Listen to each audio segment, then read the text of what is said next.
everybody. So by now you've heard me bragging about saving people money at savewithconrad.com for years, but I thought, you know what? Don't take my word for it. Let's ask someone who really did save with Conrad. Let's welcome in Tyrus. Tyrus, what's going on, man? How are you? I'm good, Conrad. How about yourself? Man, I'm delighted to talk to you. I got to ask, what made you come to Save with Conrad originally? Well, first, I'm a return shopper, if you will. I was listening to the podcast years ago now with you and Bruce, and I just figured we were in the mode for a refinance, and I heard you guys save money, so I called you guys, got hooked up with Jimmy way back then, and that's really how the ball started to roll. So initially you were interested in lowering your monthly payments, or did you want to knock out some credit card debt, or what was your goal the first time you went to savewithconrad.com? It was mostly just to get the lower rate, but there's a little bit of credit card debt in there too, so we rolled that all up. And you got a cheaper monthly payment on the other side of that? Yeah, yep. And with this time that I used, it saved me quite a bit a month. Yeah. So let's talk about what brought you back to Save with Conrad. First of all, thank you for using us not once, but twice. I appreciate that. But that was your needs back then. When was that? Was that 2020 that you did that before? Yeah, it was around that, maybe 2019, somewhere around that. Okay. So now a few years later, your needs have changed. What prompted you to go to savewithconrad.com this time? Well, we were looking to refinance once again because we bought during the high rate time, and we had, a little bit of credit card debt, and we thought, why not hit that refinance button? And originally we were thinking, why not just go through the national brand that was servicing our loan? I called one of them over there and he crunched the numbers and he said, no can do. Sorry. And then I thought, I'll just stay with Conrad again. And I called and the delightful Frances answered, and you know her. Oh, yeah. And the first thing after I told her what the national brand said, she just said, are they stupid? We can save you money. And she got the ball rolling. I worked with OG Larry and saving $425 a month. All right. I love to hear that, man. $425 a month. I love that, dude. Congratulations. Yeah, thank you. If you had someone who was on the fence, because I know that there's a lot of people who just know me as the wrestling podcaster, but if you had someone who listens to my pods and they're on the fence about whether or not this is a real service and can he really do this? I mean, what would you say to that? Absolutely do it. It worked for me multiple times, from Jimmy way back when to Francis and Larry.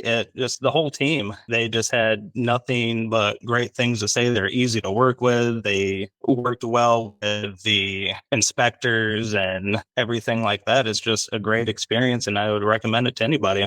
Well, I'm glad that we were able to help save you some money, and I would be delighted if we could help save you and your family some money. Do what Tyrus did. Go right now to savewithconrad.com. You can talk to a live person, get a quick quote, or just drop us an email directly at conrad@savewithconrad.com. And of course, we can still do it the old school way. Give us a call toll free at 888-425-0105. Thanks for all the time today, Tyrus. I really appreciate it.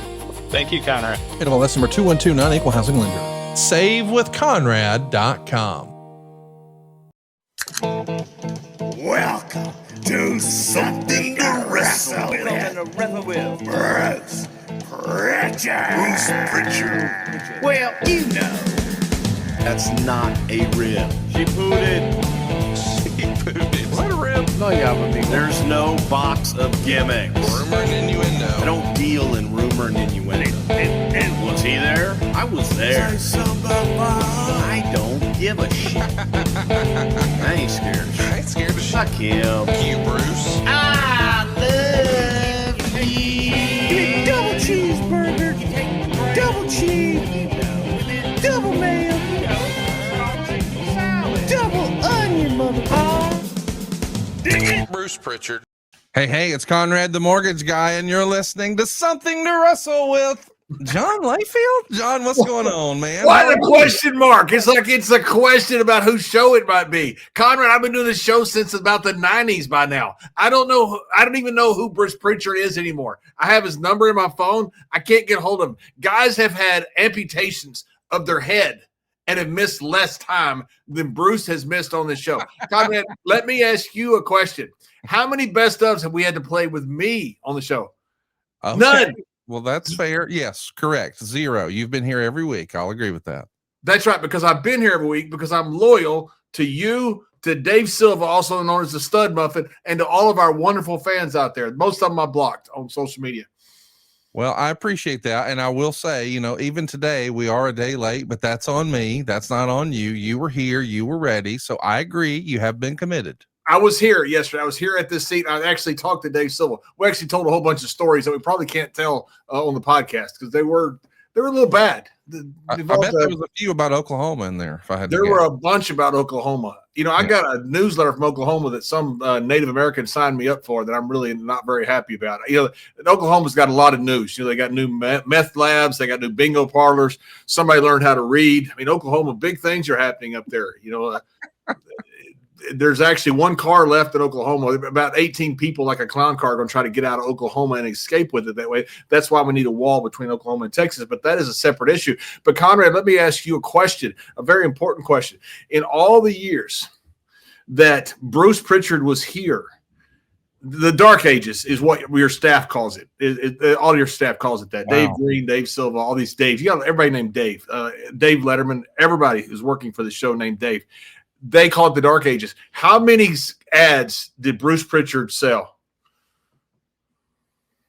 Well, I mean, we do have a sales force, Dave and Taylor and the gang. I don't wait. No, not how many ads did the sales force sell? That's how many did Bruce personally? That's what Bruce you mean. Personally, how many ads did Bruce Prichard personally sell? That'd be 0, Ghost Rider. Wow, 0. So under, like you had like 0.5, like on the betting chart of like Bruce, you'd take the under and you would win easily with Bruce on selling ads. Yeah, you would take the under. That seems fair. You would take the under. And listen, I have to admit, you have done a good job. I mean, I was talking to Dave Green in St. Louis over the weekend, and he told me that downloads for our podcast feed are up 35% with you. Holy shit! What? They're what? Yeah, they're up 35%. They're up 35%. Yeah. Our downloads are up 35% since I took over for that other guy, whatever his name is. I've got his action figure right here, by the way. This is his action figure. Okay. That's him here. I love you. I love you. Yeah. So downloads are up 35%. That's what Dave tells me. Yeah. Holy shit. No wonder I could sell an ad. I mean, I went and sold an ad like easy. It was really easy. Wait, hang on. You sold an ad? Dave didn't tell you? No, I mean, I know that we're going to be talking about Soul today and Stopbox and Blue Chew and Legal Buddy and all that, but I didn't know that you sold an ad. Oh, yeah, and it's already queued up and everything. Dave Silva's got it all ready. I mean, you can play the ad. This is a legitimate ad that I sold with legitimate people, and they're all fans of the show, but they're paying to be on our show now because I sold an ad. Okay, well. Promotional consideration paid for by the following. And now, time for some totally legitimate, real-life testimonies of real people who really love Something to Wrestle with John Layfield. Hi, this is Doug. Now, I'm not saying John Layfield is the greatest podcaster of all time, but I am saying I canceled my gym membership just to listen to him yell at Conrad every week. I mean, who needs abs when you've got laughs like these? Hey, this is Garrick. JBL's voice alone can cure boredom, inspire confidence, and maybe, just maybe, get you to buy a Longhorn Ranch in Texas. Yes, those were totally legitimate, real-life testimonies of real people who really love Something to Wrestle with John Layfield.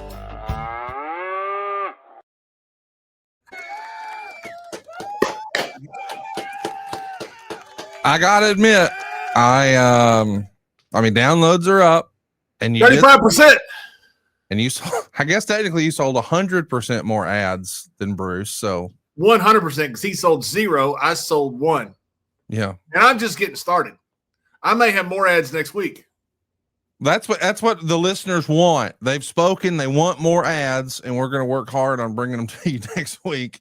Bradshaw 316 says it's my fucking podcast.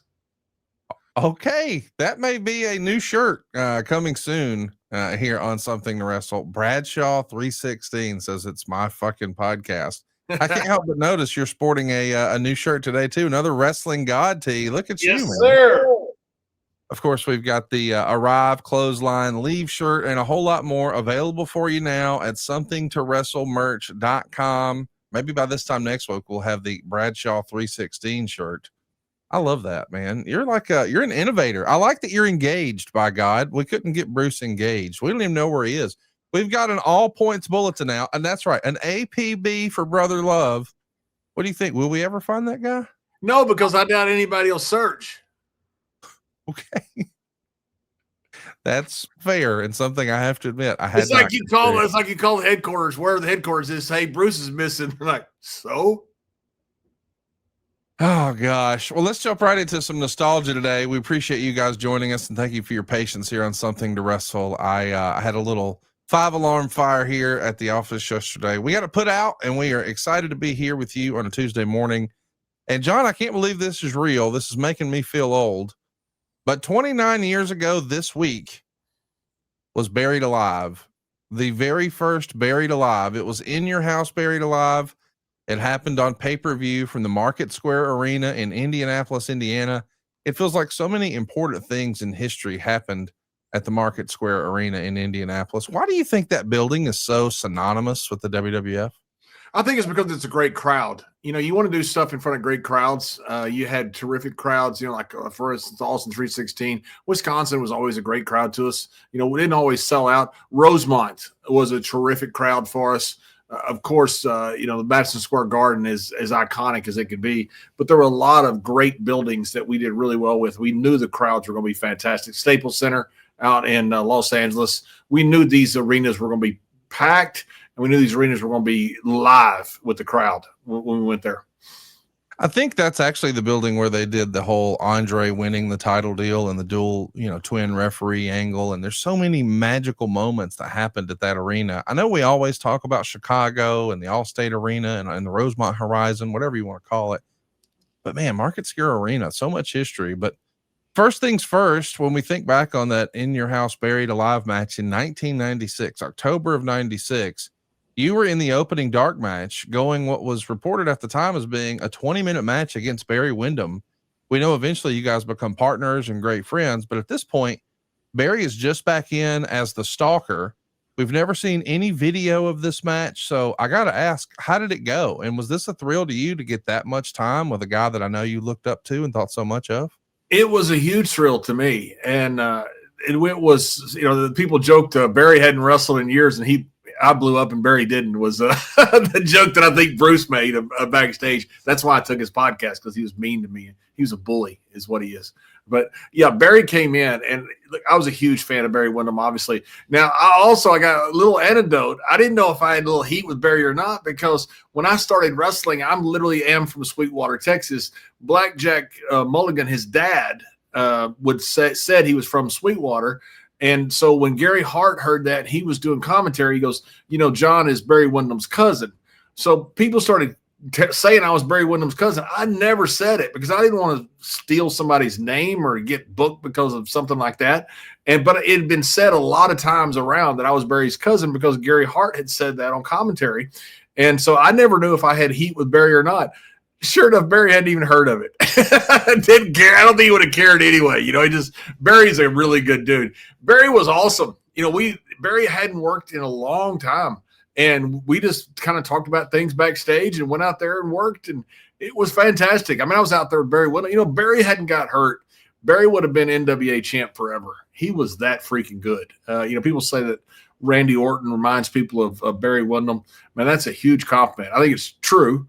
But man, that's how good Barry Windham is. And he was that good then. He had worked it a long time, went out there and we just had a match, and Barry Windham. It was fantastic.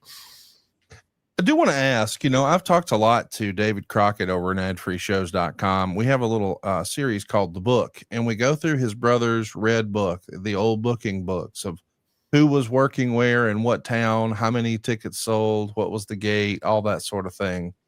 And we've had some pretty in-depth conversations about Barry Windham, because I think most people listening to this or watching this, if they're watching on YouTube at somethingtowrestle.com, they know that Barry Windham was one of the best wrestlers in the world in like 85, 86, 87, 88.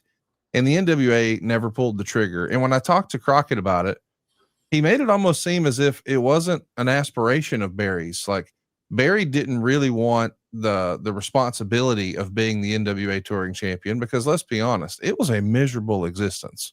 You're on the road all the time. You're in a different town every night. So it was not so much about, did he have the talent to do it? It was more about, hey, his quality of life, that just didn't really work for him. That's not something he wanted. And I've talked to Road Dogg about his dad, Bullet Bob, like, hey, why didn't he ever try to spend more time in New York, or, try to expand to a more national platform? But he lived on the beach. He had life like he liked it, and so I get it. When you get comfortable, like Jerry Lawler comes to mind. Jerry Lawler had talent that could have been a much bigger opportunity outside of just Memphis. But when you're making a bunch of money and you're in your bed most nights and you got a lot of control and a lot of say over your career, that's hard to beat. Do you think that was more the case with Barry, or was it something else? I think it was more something else. I've heard that before about Barry's, perceived lackadaisical attitude. He was just so talented that he could go out there and do anything he wanted. I disagree with that, being, friends with Barry and traveling with Barry for over a year, or right at it, however long it was. We're together all the time. And Barry was a guy who didn't politic. And I think that hurt him more than anything. Barry was not going to lobby for being NWA champion. Barry was not going to put his guys on his side, like a lot of guys would do back then, and make sure that they had guys going to the NWA annual convention that would lobby for them. Barry wouldn't do that. Barry was just a stand-up dude that had let his talent speak for itself.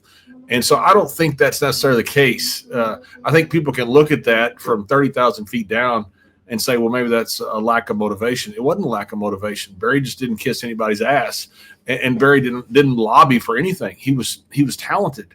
He could go out there and work with anybody. And I never talked to him about it, about being NWA champion. I just think he probably always thought it was a natural progression to happen. Of course, then he got hurt.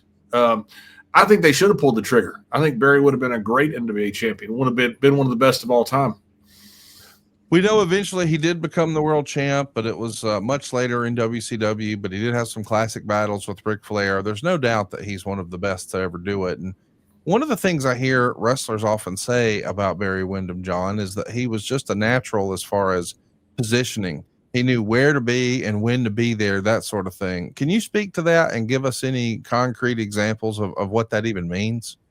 Yeah, he used to get in the ring. I've never seen anybody do it the way he put his knee on the apron and then just kind of step right into the ring. It was just, Barry was just smoother than everybody else. And I'd see him, they weren't using him that much. And he wasn't going to lobby for or kiss anybody's ass to get used. He was just going to show up and do his job.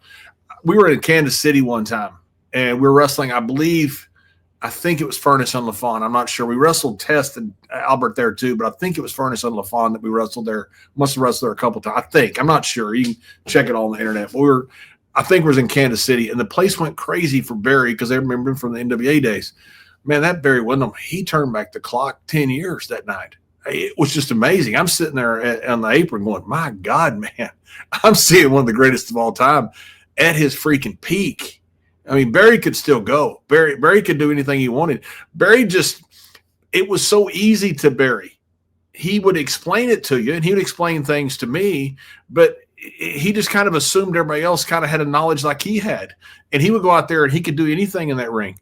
There was nothing. I mean, with Barry Windham, there was nothing called in the back. He didn't need it. He just went out there and felt the crowd and could do what he wanted. And he could do anything. He was a guy's, like a lot of those old guys. And I put Barry in the old category. I guess we are old. We're all old now. He could just absolutely do anything. We all love Barry Windham. We spent a little bit of time talking about the NWA era. I do want to talk about the two stints in the WWF. I mean, we know that he's going to be there in this era, and we'll talk about that in a minute. But I really loved as a kid, one of the first times I remember seeing him was as the Widowmaker. What did you think of that presentation? I thought it was good, and I don't know if Vince, really had an idea of what to do with him.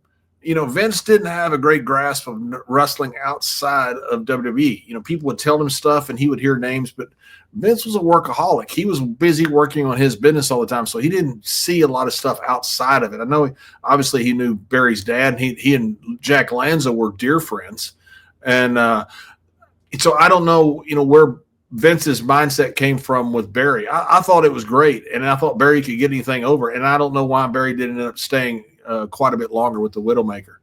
I thought the Stalker was horrible. I thought it was terrible. Barry hated it too. Oh yeah, okay. So I do want to talk about that. As a reminder, Barry had at least 3 stints. We know there was the WrestleMania 1 stint where he's there with, I guess that was his brother-in-law, Mike Rotunda at the time, and they're going to be the U.S. Express Tag Team Champions, and then. Eventually we know that he's going to come back as the Widowmaker, which is my personal favorite. But when he comes back as the Stalker, and Bruce has told us the story before, I guess this was born out of there being an interview, or not an interview, but a conversation really between Vince and Barry. And when Vince understood what an avid hunter Barry was, he thought, well, that's part of his personality. Let's make that a thing. And this is the era where, hey, we're going to make Bob Holly a race car driver, and we're going to make Duke Drosay a garbage man. So it's the occupational gimmick, and now we've got a hunter, I guess. I don't know. What, if any, conversation did you have with Barry about how he gets saddled with this Stalker gimmick? Yeah, and we also had Henry Godwin as a pig farmer. Henry was, he told Vince, the story that he told Vince, what do you do? And he literally told him, I'm a pig farmer. And so that's how Henry Godwin became a pig farmer. Vince was wanting realistic things, to be part of people's character. And Barry's hunting background, which Barry did, Kern, did he shoot Kern, or Kern shot him with the 9mm? I mean, I don't know this story. I need to hear this story. Yeah, so they're out shooting. They're out shooting on the road. I believe it's Kern shot Barry. One of the ones they're shooting at they pull off like they're shooting at a roadside. They all had guns, back in the day, and they just would shoot stuff going down the road because the cops didn't do nothing. And so they pull over and they're shooting at a sign, and the way the sign had been bent, the bullet hits and comes right back and goes in Barry's leg. Barry rolls down the hill, and Kern's like, "Get up, you big baby!" He goes, "You shot me, you bastard!" He goes, "It's just a leg wound." Yeah. So Kern shot Barry with a 9mm gun.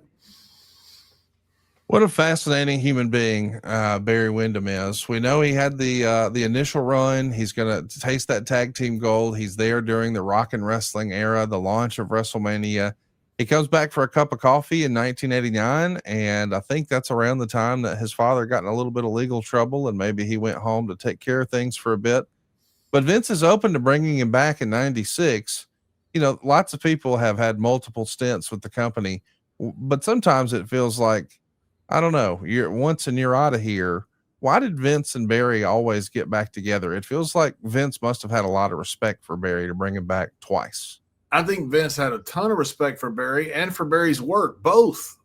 Vince, you could tell, really liked Barry, and I don't know what it was that he liked. Maybe before he got to know him better, Barry was just a cool dude, is just a cool dude. I mean, he's just a guy you want to hang out with and have beers with. Barry's just a cool guy. He knows everything. I mean, literally, Barry knows how to fix cars. If something goes wrong in your hotel room, Barry can fix it. I mean, Barry's one of those guys. Barry can do anything. He's just a smart, handy guy. He's just a cool dude, and people just love Barry. Plus, he can drink. Good Lord, man. He has the freaking level of a freaking dinosaur or a freaking elephant. I've never hardly seen anybody drink like Barry and not be drunk. It's just amazing. He's just a cool dude. And I think that's what Vince probably liked about Barry. Vince liked just stand-up guys. Barry Windham was a stand-up dude. He was not going to stooge anybody. He was not going to rat on anybody. Barry was just going to show up to work and do, what he's supposed to do.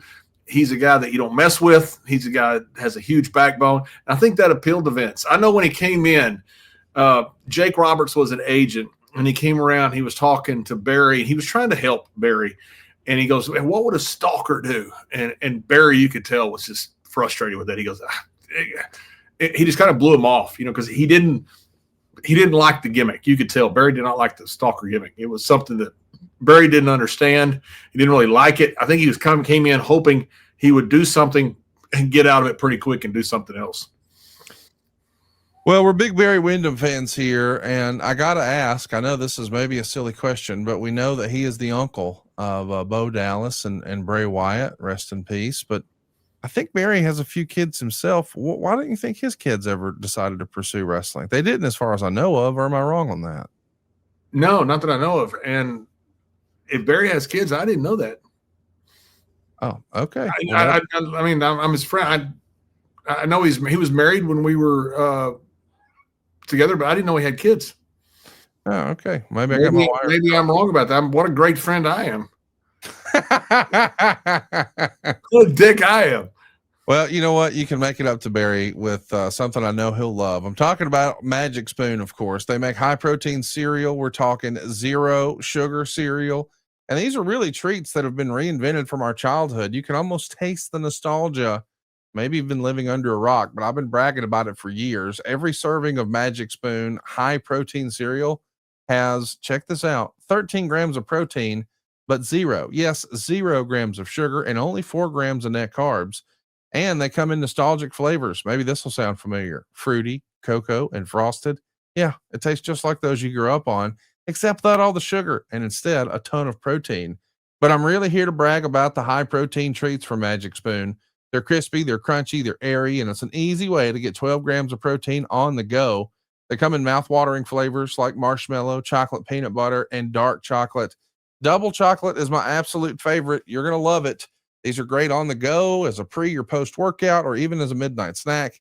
Get $5 off your next order at magicspoon.com/wrestle. That's right. $5 off your next order at magicspoon.com/wrestle, or look for Magic Spoon on Amazon or in your nearest grocery store. That's magicspoon.com/wrestle for $5 off.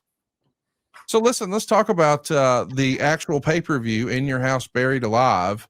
The show feels a little bit thrown together. We get a heel versus heel match, but what's interesting is it's the first ever televised match between Steve Austin and Triple H.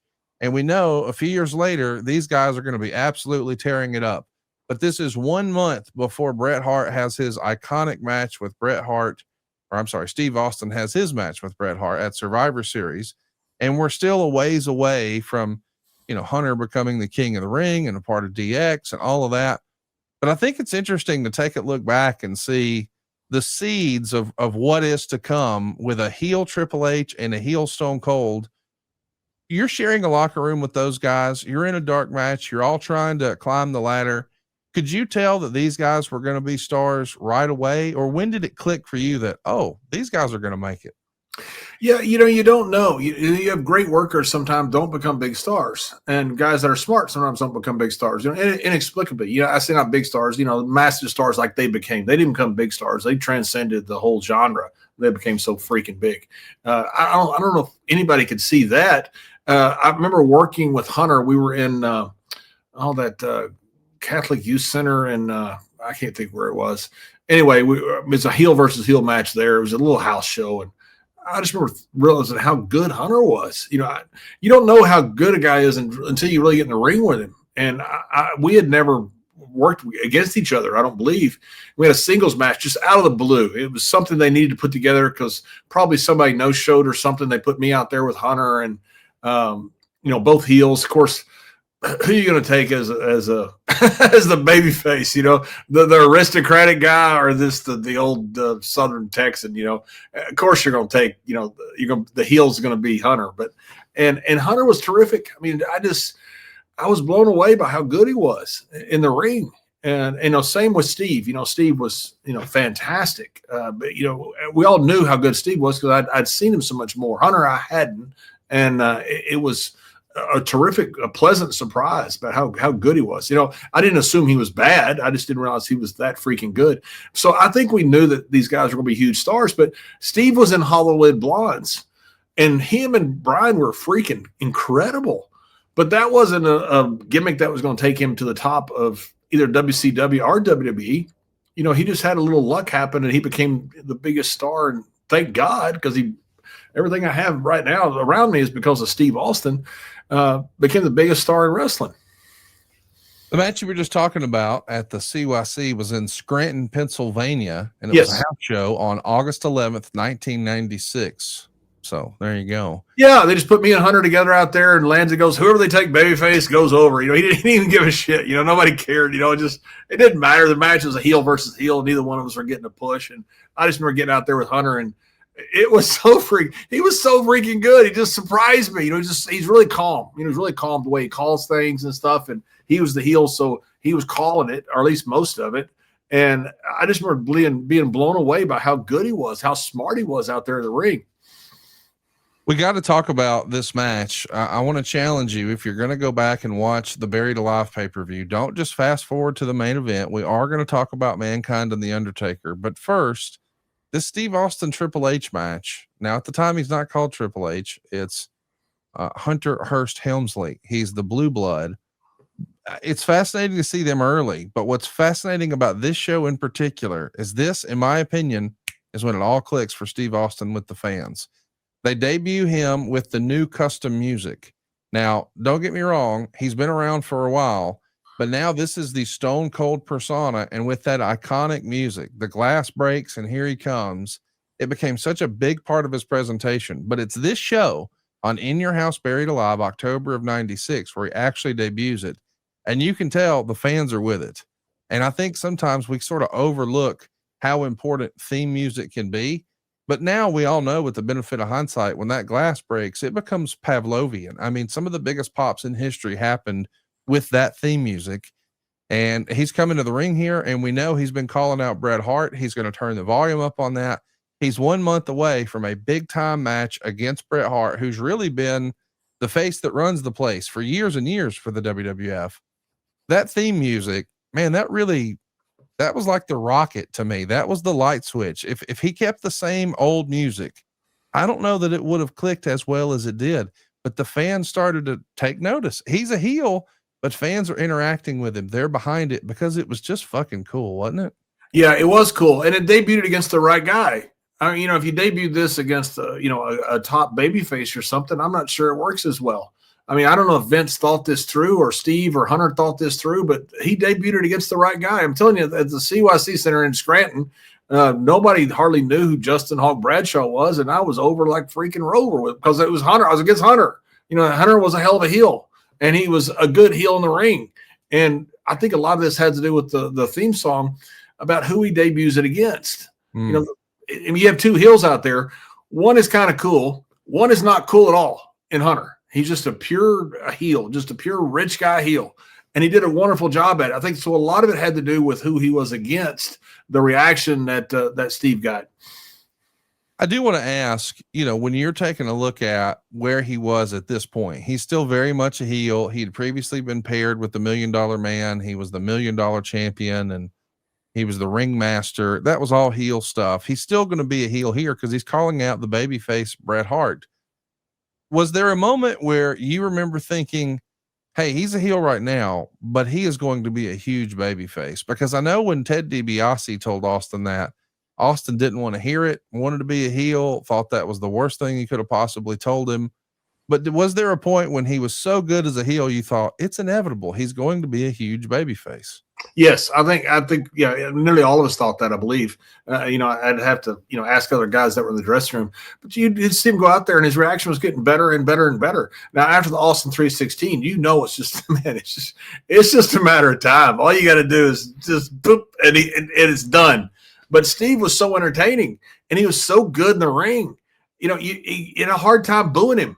I mean, it's just a guy that could work like that. I mean, Steve was a hell of a worker. I always thought that one of the big differences between us and WCW, one was our production, and Kevin Dunn and Chris Chambers and all those guys. That was the biggest thing. But the other thing was that our top guys, you couldn't get Steve to go under 30 minutes. You could tell Steve only go 20 minutes tonight. He's going to go 40. It's Steve. I've seen Steve go out there and just have barn burner night after night after night. You just couldn't shut him down, man. He's like the ever-ready bunny. And a guy that worked like that, you'd sit there and watch him go, there's no way this guy's going to stay a heel. Absolutely no way. Yeah, he can do whatever the hell he wants, but it's not going to work. And, you know, you could see almost this xenophobic thing coming with the Canadians, you know, where Brett was going to be this babyface in Canada. It was crazy. Babyface in Canada and a heel down in the States, and vice versa with all of the American wrestlers, babyface in the States and heel up in Canada. It was a pretty cool time. But yeah, you could see it that this guy was a different level, and he was not going to be a heel that long. Now, I don't think anybody could predict he becomes the biggest draw probably in the history of wrestling, but I think people knew he was the guy. Well, speaking of the guy, I need to know, who was the guy who said to themselves, "Self, you know what's never been done in wrestling before? Why don't we bury a motherfucker? Not just figuratively like we all do in the back, but I mean literally with shovels and dirt live on pay-per-view." When you remember hearing they're going to do a buried alive main event, and it's not just where they, as I think Sean Waltman would say, pencil fuck the guys, but instead, no, they're actually literally going to dig a hole and put a man in it and then cover it up with dirt. How was that received amongst the boys in the locker room? Is this a little silly, a little scary, a little stupid combination of this? There were times JR kind of heard that expression and didn't come to the dressing room for a while. The old pencil fuck. Yeah. We had some pretty spontaneous combustible guys that sometimes probably should be avoided, even by the booker. I remember hearing this and I didn't know what we're going to do. I damn sure didn't know, because I'm one of the ones that buried him, right? Yeah, you're out there helping at the end of the match. I couldn't remember if it was there or San Antonio. I thought it was San Antonio. I'll tell you how bad I am with. I thought we did anyway, but I remember hearing this and thinking, it's going to have something. You don't know if it's going to be cool or not. Sometimes when you try stuff, it comes across really bad, and sometimes when you do stuff, it comes across really cool. So I think the jury was completely out from the boys, because we've seen some stuff end up in disasters that we thought were going to be cool. And we've seen some stuff ended up really cool that we thought would be disasters. So you never know until it plays out. So you show up to the building that day and there's a giant mound of dirt and there's already a hole there and there's a headstone that the company still has, and they have it in the warehouse, and it still tickles me to see it to this day. And I know this is a magic trick, and I know that there's a little escape pod or whatever on the side, but take me through that day when, as best as you can remember, of how you guys are going to pull this off. Is this something that requires a giant walkthrough, or what do you remember? No, they didn't even smarten us up, the guys that were doing the burying, up to what was being done. Now we saw it, because we were there all day. So we saw all the stuff, underneath the mound and all that stuff. But they didn't even smarten us up, because it wasn't important to us. We're just supposed to fill a hole in. So it wasn't like, hey guys, here's how we're doing it. It's all safe. Don't worry about it. I mean, I think they were hoping that we knew that somebody wasn't actually getting buried. So we didn't have to be smartened up to it, but we're just told to get a bunch of shovels and fill up a grave, which is one of the dumbest things they ever thought that somebody could do. It's probably not the best idea. Now, it's clearly something that wasn't all that well thought out. I don't believe this is when Vince Russo is knee deep in booking. Do you think Russo's involved at this point? I remember him being on Livewire in like January of 97. So that's just a couple of months after this. So maybe he was. Was this a Russo idea? Is it a Vince McMahon idea? If you had to guess, what would you bet? If I had to guess, it's a Vince idea, because the hand coming up and the buried alive, it just sounds like Vince. I'm talking about Vince McMahon. It just sounds like Vince McMahon. Now, maybe it was Vince Russo. I don't remember the timeline when Russo was there and when Russo wasn't. But this to me sounds something. And if I'm wrong, I certainly could be. This sounds to me like something like Vince would come up with. We're gonna bury him alive. We're gonna bury him on live TV. I can see Vince coming up with this. This seems like 100% a Vince McMahon idea. I'm curious how you remember feeling about some of the effects. Like, we're going to have a lightning strike right in the middle of the building, and then the Undertaker's glove will come through the top and let everybody know that he's not dead. He's actually alive. That's a little over the top for me. And I know that, in my WWE fan group circles, this is almost blasphemous. Oh, that's October 20th. I didn't realize. Yeah, dude, it's unbelievable that we're doing this on the anniversary of this, but What I'm driving at is here. I just saw that on the tombstone, so that's why I was. Watch this with us here at somethingtowrestle.com. John, it was a year prior to this, Halloween Havoc 95, where we saw the Yeti come down and buttfuck Hulk Hogan at Halloween Havoc right after the Giant had been shoved off of the top of a building and then came back to life a few years later to win the world title in his very first match. So that was a stretch. That was a bridge too far. That was a bit of a stretch for wrestling fans, and they still make fun of that silliness all these years later. But just 1 year later, we're going to bury a guy alive, and then he will summon lightning, and then his hand will pop up through the grave. And this all happens just 1 year after the silliness of that Dungeon of Doom situation a year prior. But people continue to clown on the WCW stuff, but this buried alive match is not ridiculed nearly enough for me. If this would have been a Dungeon of Doom idea, people would still be shitting on this today, but this gets a pass. Is that the power of the Undertaker, or to the victor go the spoils, and nobody talks about it that way because it was the WWF? No, it's the power of the Undertaker. 100%. If this had been done with somebody else, I mean, this was a horrible idea. The whole thing was freaking preposterous. And it's, WWE had been getting bashed since the Papa Shango stuff and the Warrior throwing up and all this stuff and the caskets and all these things. I mean, you're wrestling purist, hated this stuff, and absolutely hated it. I'd go back down to Texas going, oh, those guys are ruining wrestling. Every one of those guys would have gone to work for Vince in a heartbeat. Before the phone call got over, they'd have been booking their flight to go up there. They just loved bashing it because, one, it was fun to bash, but two, they didn't have a job there. That's where most of it come from. The WCW stuff, that was horrible. This was a terrible idea. It worked. It worked because of the Undertaker. I mean, the burial guy alive, and you see that hand coming up at the end, that place went crazy. I mean, Conrad, I was there, and you think, okay, no one's going to believe you're actually burying a guy alive. I believe Crush was out there. Dustin was out there. Is that right? That was part of the group that was out there. Because I believe I told Crush, there's Crush and Dustin. I believe I told Crush, brother, watch your back. Somebody's going to come over that rail. Because the fans were in shock and horror about this. They thought we were burying him alive. I mean, as crazy as that sounds, they thought we were putting a human being in the dirt and burying him alive. And I remember telling Crush, brother, you better watch the crowd. Somebody's coming over that rail. That was what I was thinking at the time, because people were just looking at it like, I can't believe that they're doing this. This is too much, too far that they're going with this storyline. And so the people bought it. As crazy as that is, with the lightning, with the hand, I don't know if you suspend belief enough to think, okay, this is actually happening, or you just want to get involved and you care. Maybe that's what it is.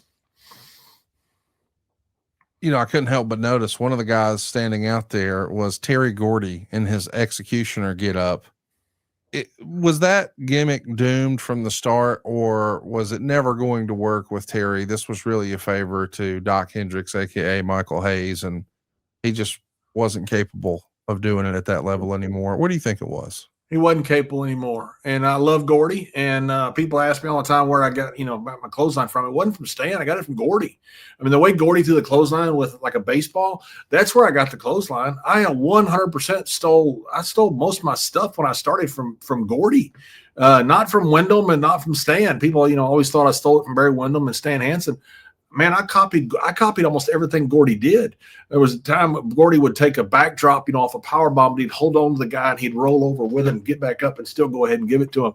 I stole that from him. Nobody did. I remember I did that with WWE with Tommy Dreamer. People say, "Oh, I've never seen that before." Well, I have. I've seen it freaking 50 times. That's why I stole it from Terry Gordy. Gordy was just Gordy was different level, man. He was. We're having a big man thing coming up, and I didn't mention Gordy, so we got to make an amends here and put Gordy in there as one of the greatest big men of all time. Gordy was just incredible. Unfortunately, the incident that happened, he wasn't the same Gordy. He was just still the nicest guy. He was a wonderful human being, but he had lost more than a step in the ring, and I think that was just a favor to Michael. And God bless Vince for doing it, and God bless Vince for putting him under a hood so you wouldn't expose the fact that it was Terry Gordy and ruin his legacy, which is what I understood was the reason Vince put him under a hood. I do want to ask, we're talking, of course, about the Buried Alive match from 1996. The Undertaker, he's had some stinkers through the years, and it was never his fault necessarily. He was paired with some regrettable opponents, and I know he loves to bust Bruce's balls about that. How do you think the real life Mark Calloway felt about the idea of a Buried Alive match? Was he in favor of that, or did he think this is fucking stupid? He had Giant Gonzalez, so it's obviously a step up from that. Oh my God, he got the worst. He got some of the worst shit you could ever believe because he was so freaking good. It's kind of like a guy like Dolph Ziggler.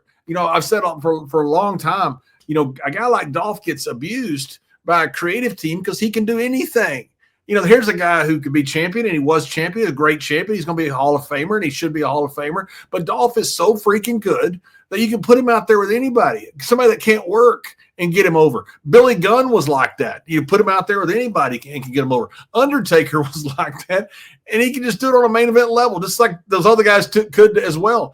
And Taker got stuck with it in freaking WrestleManias. Taker got stuck with it in all kinds of big matches. Like, hey, we got this idea. We're going to put this 7-foot tall guy in a muscle suit and like a big freaking half ape, half man. We're going to stick him out there with you. Can he work? No, not at all. You'll be fine. Yeah, he got some of the worst shit in the 90s. There was a lot of bad shit in the 90s. Taker got some of the worst of it because he could work so freaking well. And he could do anything. And I don't know what his thought was. I'd love to talk to him about it and ask him, what would you think when you first talking about getting buried alive? I have a feeling he was probably for it because they'd already done the casket matches, and those were over. Those were really getting over, the casket matches. I was in I was in a bunch of caskets. So they always rib me, they somehow couldn't find, a way to open it once you get in there. It's funny how that always happened. And Taker was always dealing with this shit. But I think Taker was probably for this because I think he knew he could make this work. I mean, Conrad, by the way, I was there live. This thing worked. As crazy as it is and as stupid as it was, this thing worked.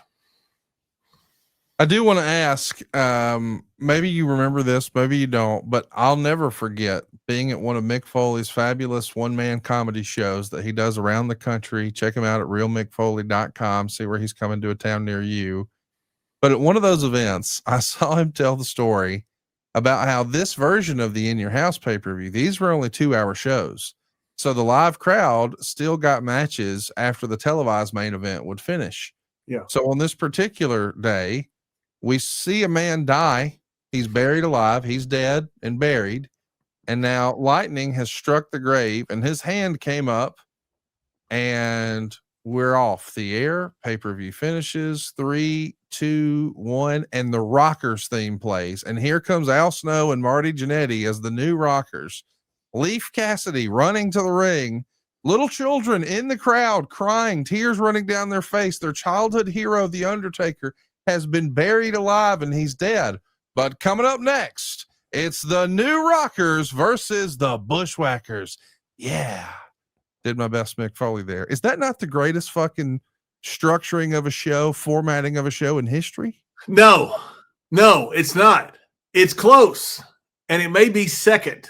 But I will tell you the first, and this also involves Al Snow. And I love Al Snow. I just had to call him because I wanted to get Cash Flow's number to be on our podcast with me and Gerald Briscoe either this week or next. The Cash Flow, who's Bigfoot, in Tulsa King, is going to be on our show. And I didn't have his number. He's a wonderful guy. I can't wait to get him on our show. But so I had to give to Al's a good friend of mine. We rode together for, oh, good grief, maybe a year. Me, him, and Tom Prichard and Dutch Mantel. And we had a great time. But it gets worse, Conrad. We're in Cleveland one time. I didn't know how Al had this. Al's got a record of this. So we're in Cleveland one time, and they can't get Stone Cold there. So the place is sold out. So Steve's not going to be there. They can't get Undertaker there. Taker is going to be a no-show. The Rock, they're trying to fly him in private because they got to save this arena because the place is sold freaking out. We didn't fly guys private back then. They're trying to fly the Rock private, but weather is prohibiting him from getting in. So they have to announce that the Rock also will not be there. When they announce this, Conrad, the entire arena starts chanting WWE sucks and we want a refund. It's like Cena sucks. We love Cena. Cena sucks. That stuff. They're going between WWE sucks and we want a refund is what they're chanting. The entire arena. Who goes out next? Al Snow. Oh, God. Al Snow has to go out there. And we're sitting there going, oh, my God, this is the worst spot in the history of wrestling. So we're sitting back there with Lance and we're going to watch it because this is like, to those of us who are about to die, we salute you. I mean, this is going to your death.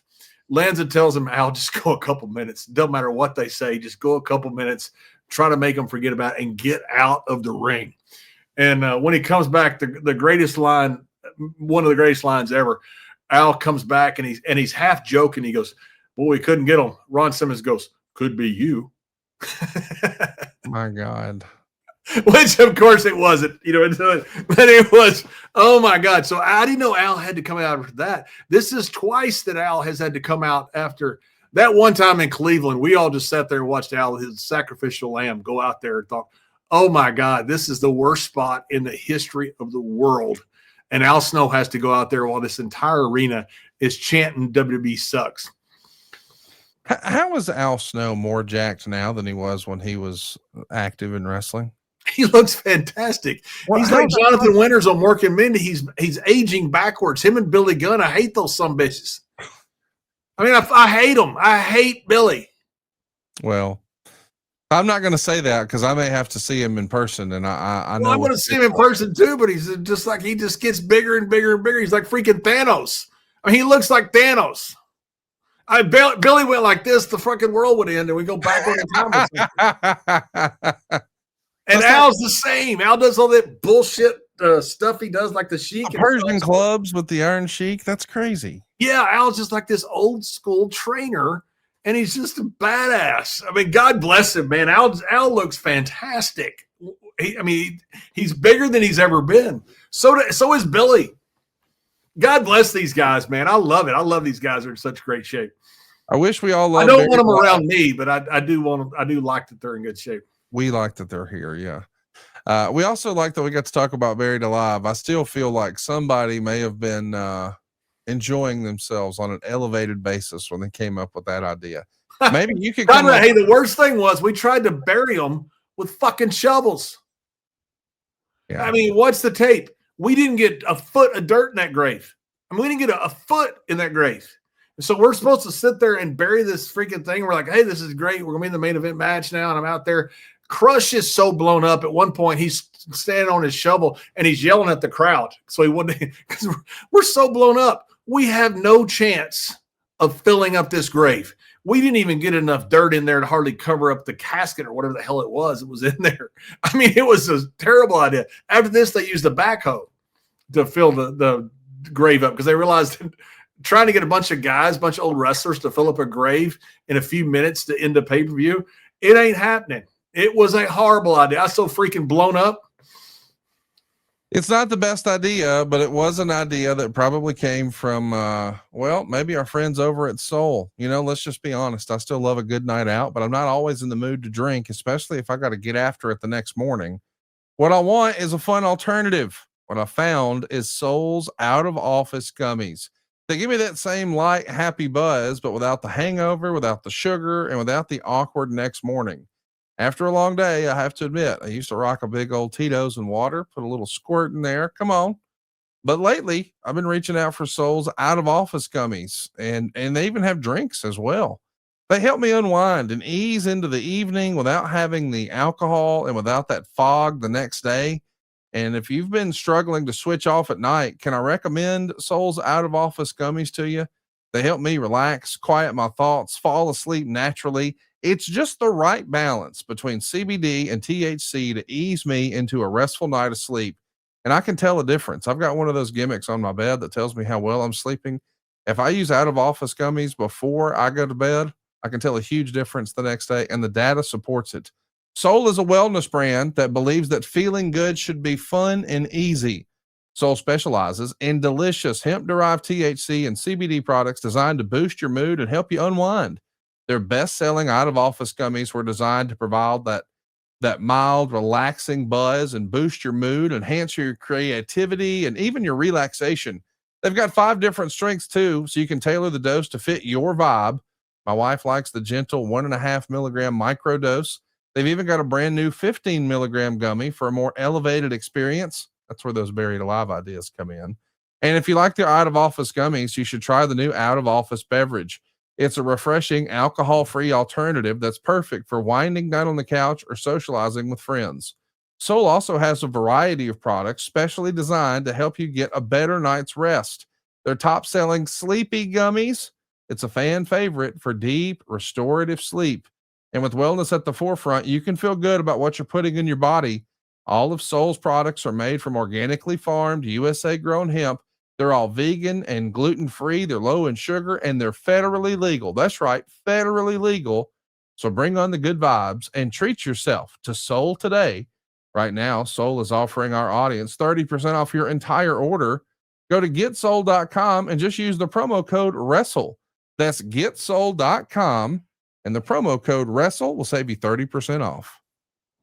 Hey, so let's talk about what happened the night after the pay-per-view, John. Bret Hart is going to officially announce in the ring that he has re-signed with the WWF and he hopes to stay with the company forever. In the building that day, Bret did sort of kayfabe the decision, or did he? You know, the fans didn't know. Did you guys know? Did you know that Bret was sticking around? Because this was promoted as if we were going to hear Bret's decision. Now, as an adult fan, I could say, well, obviously he's staying or they wouldn't put him on TV. But as a kid, I thought maybe they're going to give him a moment to say goodbye to the fans.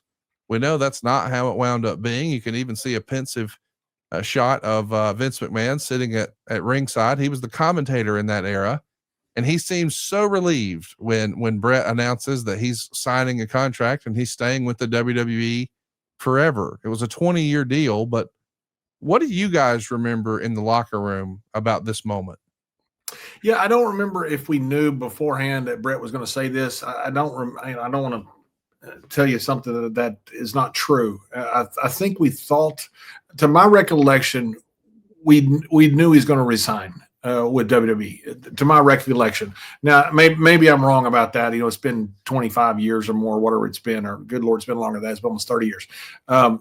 So maybe I'm wrong about that, but I remember this wasn't a huge surprise. We thought Bret was going to resign. You know, Bret was very loyal to WWE, and WWE is very loyal to Bret. You know, and he was our main guy. You know, he and Taker were our main 2 guys, and so you know, I don't think anybody really thought that he was leaving. I think everybody thought that Bret was going to resign. Bret was WWE through and through, and so I don't think there was any really thought about Bret was going to go somewhere else.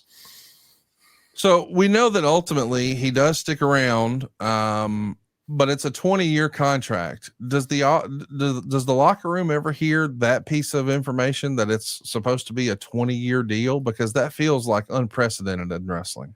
Yeah, I remember, you know, when I go on the notes for this show, I remember back in the day, I don't remember when I first heard about it, but I did hear that this was a 20-year deal. Yeah. That this was a long-term deal, and it wasn't all involved with just wrestling, involved being an agent, involved being with the company. And, you know, I thought it made sense to us. You know, Conrad, we weren't making a lot of money at the time. And so if a guy he's our top guy, he and Taker, if you sign this guy to a long-term contract, that's good for us. You know, we don't want the guy to go. You know, he's one of the guys drawing, you know, the crowds that we have, even though crowds weren't huge. Without Bret, we just don't have a marquee name. You know, Taker and a couple of the guys, but you know, Bret's one of the big parts of WWE. So the guys, to my recollection, were all pretty happy that Bret had resigned because it gives us some stability. Are people talking about the money? I mean, I know that you've told us before that was something you never asked about. You never wanted to go down that road, but I'm sure there was somebody in the locker room who was, hey, so-and-so's getting such and such. As the story goes, he is doing a 20-year deal. The idea being he would have 3 years as a wrestler, reportedly $1.5 million per year. And then he would serve for 7 years as almost like a Pat Patterson style advisor to Vince. And then another decade, 10 years as like the Babe Ruth of the WWF. So almost an ambassador, if you will. when you hear it's a 20-year deal, are there people griping about that? And then when you hear the amount, allegedly 1.5 million, that's got to be a huge increase from most everyone in the locker room at that point. Does it spin up jealousy, or how is that received? It ain't an increase, Conrad. It's freaking in a different universe than what we were making. I mean, good grief. It wasn't even close to what we were making. I've said it before when I was making, and the only salary I'll mention is the first year, because I've said it a few times. I made $77,000 my first year in WWE, and I was on every single pay-per-view to my knowledge, and every single house show. So, after you pay taxes and pay your rent and stuff, I mean, $77,000 in 95 and 96 seems like a lot, but not when you're on the road 250 days a year.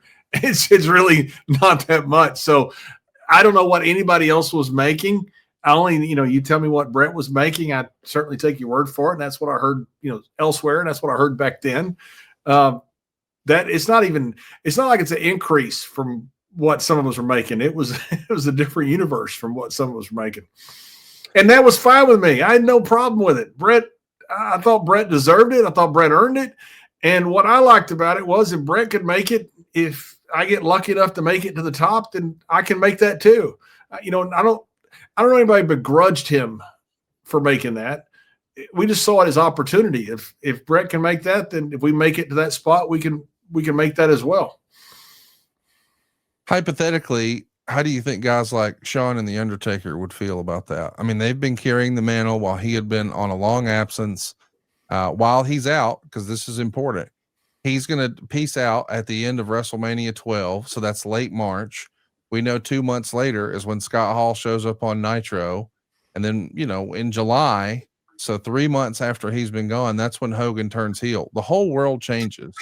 And you see all this momentum now with WCW through July, August, September. Now here he is in October. Clearly this is perfect timing for Brett to get a big contract from Vince.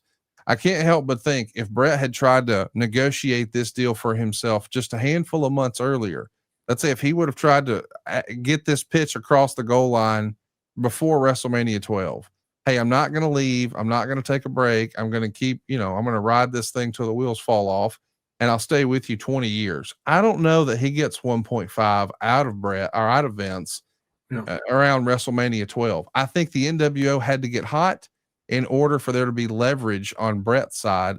Am I off base, or does that make sense? No, 100%. NWO changed the world. I mean, absolutely changed the world. They changed everything. They got guaranteed contracts into the equation. They got big money contracts into the equation. That wasn't there before. And there's no way that Vince gives a guaranteed contract, in my opinion, before the NWO comes along. When the NWO comes along and Scott and Kevin changed the world, along with Eric, I mean, it made everything different in the monetary payouts different in the wrestling business. When I went after the Montreal Screwjob 2 days later, I went to Japan.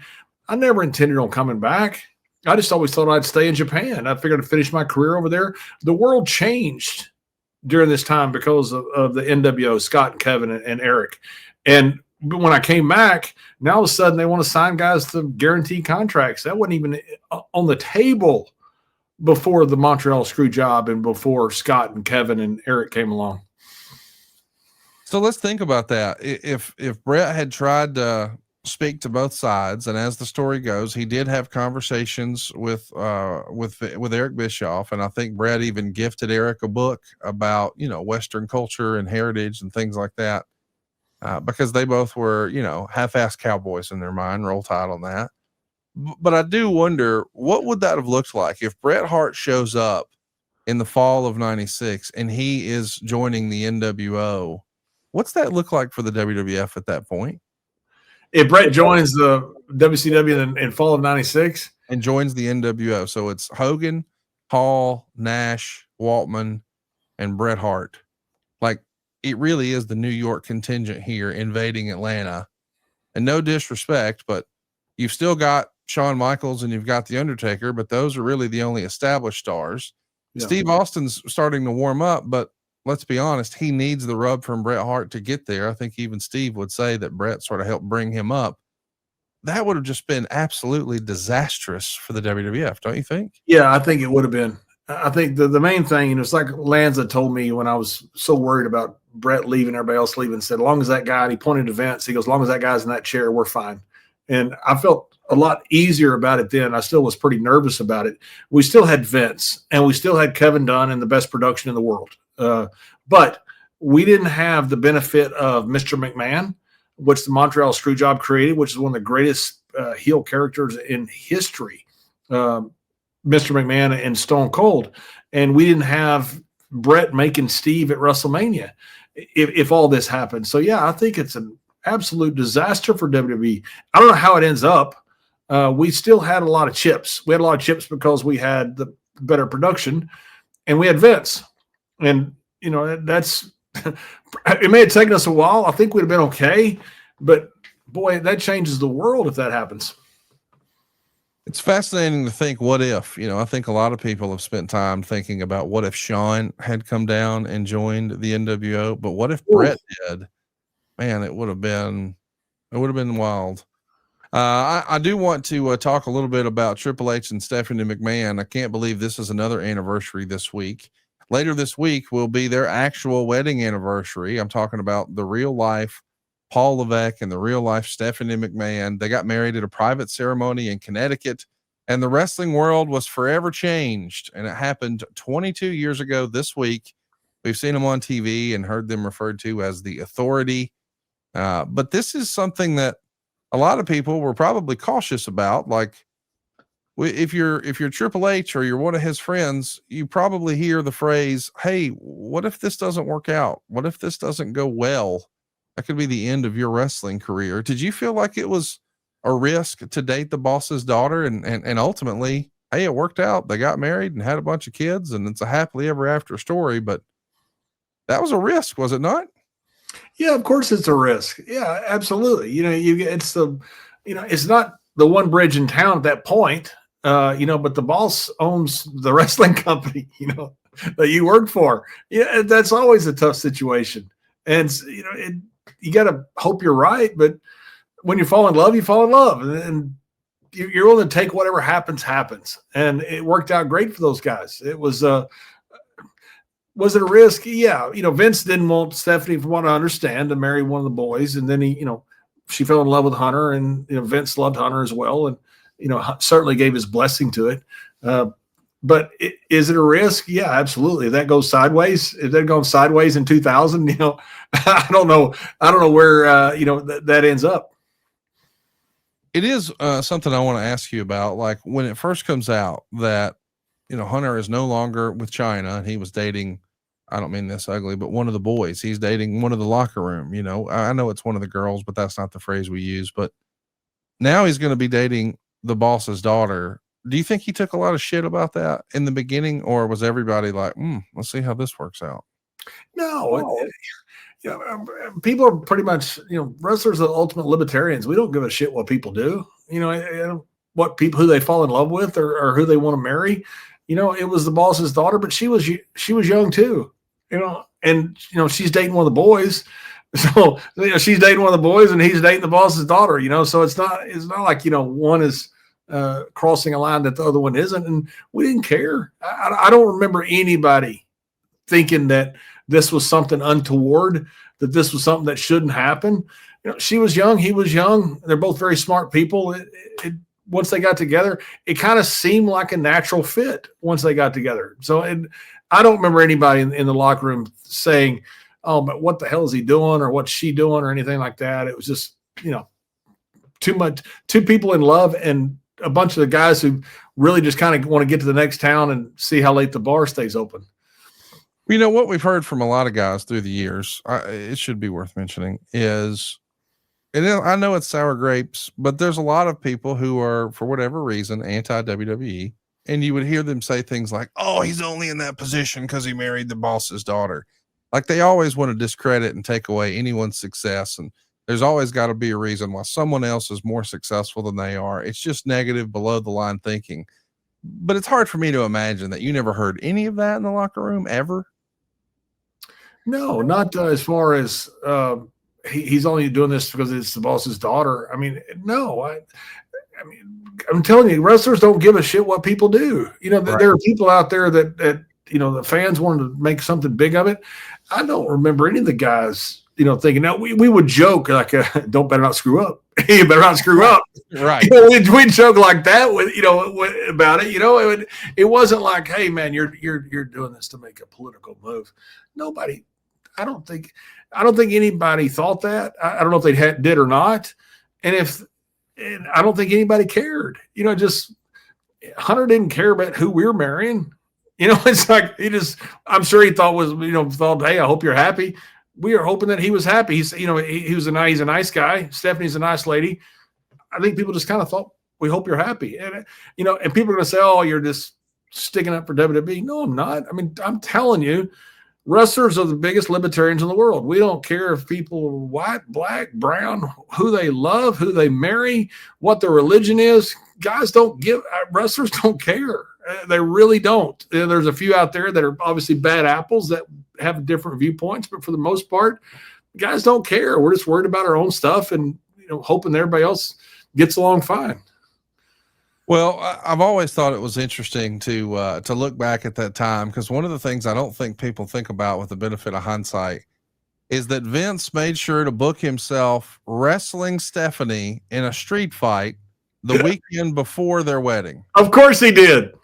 So you've got father versus daughter in an I Quit like street fight type match where we're going to use weapons and beat the shit out of each other. And then 1 week later, we're going to hope that she looks good as new in her wedding photos. This has to be something Linda could not have been thrilled with. The night before I got married, my first time, I had a loser leaves town match with the Freebirds. And Michael Hayes and Bam Bam, and oh my God, they spent the whole match trying to bust me open so my pictures would be ruined the next day at my wedding. The sons of bitches. It was supposed to be the weekend before, and it got moved up because of TV. And I'm going to go work for Otto for the next 6 months. So I'm going to lose a loser leaves town match for 6 months at the Sportatorium with the Freebirds in a Freebird street fight match. And Michael and Bam Bam spent the whole freaking night trying to bust me open. They finally got me. So my pictures will be ruined at my church. My gosh. So I got to ask, were you at this wedding? Yes, I was. Tell me your favorite wedding story, and I bet it involved. Wait, you know what my favorite wrestling story was, and I haven't even told you. You know what it is. You know exactly what it is. It's got to be something about baby's got her blue jeans on or something like that. It's freaking Michael Hayes. Yeah. Of course it was. There he is. I love Michael. Michael is probably one of the smartest guys I've ever met in my life. And when I say smart, he's genius level. So when you talk with all these wrestling guys and always talk about there's one guy that always talks, there's one guy above all of them, and that's Michael Hayes. This guy is a freaking savant. Otherwise, he'd been fired 30 years ago. So we're downstairs, and Michael gets up and sings like a song or something, and he does like a really good job. And he sits down. We go, well, that sucked. So we help him with, just maybe a little whiskey, maybe not. The boss may have been involved in this too. And then he gets back up. And this time he turns into the Freebird. And at one point, Kurt Angle goes up to get the microphone from him because Michael's so far passed over the line that you can't even see the line where he is looking backwards. You can't even see it. He's so far over the line. Kurt Angle goes up, tries to take the microphone from him. Michael goes, "Who the fuck have you beat?" Well, the whole world. Literally the whole world. He literally beat the whole world. So he didn't have time to mention everybody he had beaten. He kind of just wanted the microphone from him. So now he was singing, and then he was making this very obscene, not obscene, but just very colorful, a lot of colorful language toast to Stephanie and Hunter. And Kurt Angle realizes that he probably needs to take the microphone from him. And he tries to, and Michael is not going to give it to him without a fight. And Kurt doesn't want to fight him. He's a free bird. And so then he turns around, but when he does, Linda grabs the microphone from Michael. And Michael's like the little kid, and goes and sits down. And then we were very happy because he freebirded. Is Michael Hayes the gift that keeps on giving? It sure feels like it. Yes. When you talk about buried alive, I mean, they could have used Michael's grave because he apparently died probably 30 years ago. He just won't show up at the cemetery. He's just too stubborn. He's moonwalking all over his own grave. Michael is the gift that Michael is the God. I mean, he the stuff he's done or tried to do. I mean, you'd be in prison. It's insane. He's crazy. And by the way, the nicest guy in the world. I'll stick up for Michael every day of the week and fucking 4 times on Sunday. I love Michael. Me too. He is batshit crazy.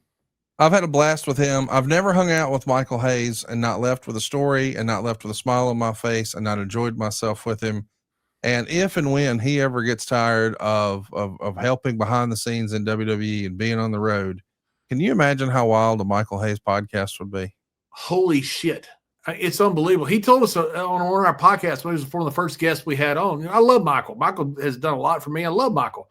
Michael's telling a story about being down in Lake Charles, I think it was. He said, I was moonwalking in the bar, and Jimmy Garvin didn't tell me that I was about to moonwalk in one of those big fans. And goes, the fan hit me in the head, and next thing you know, I woke up naked in bed with Jimmy Garvin.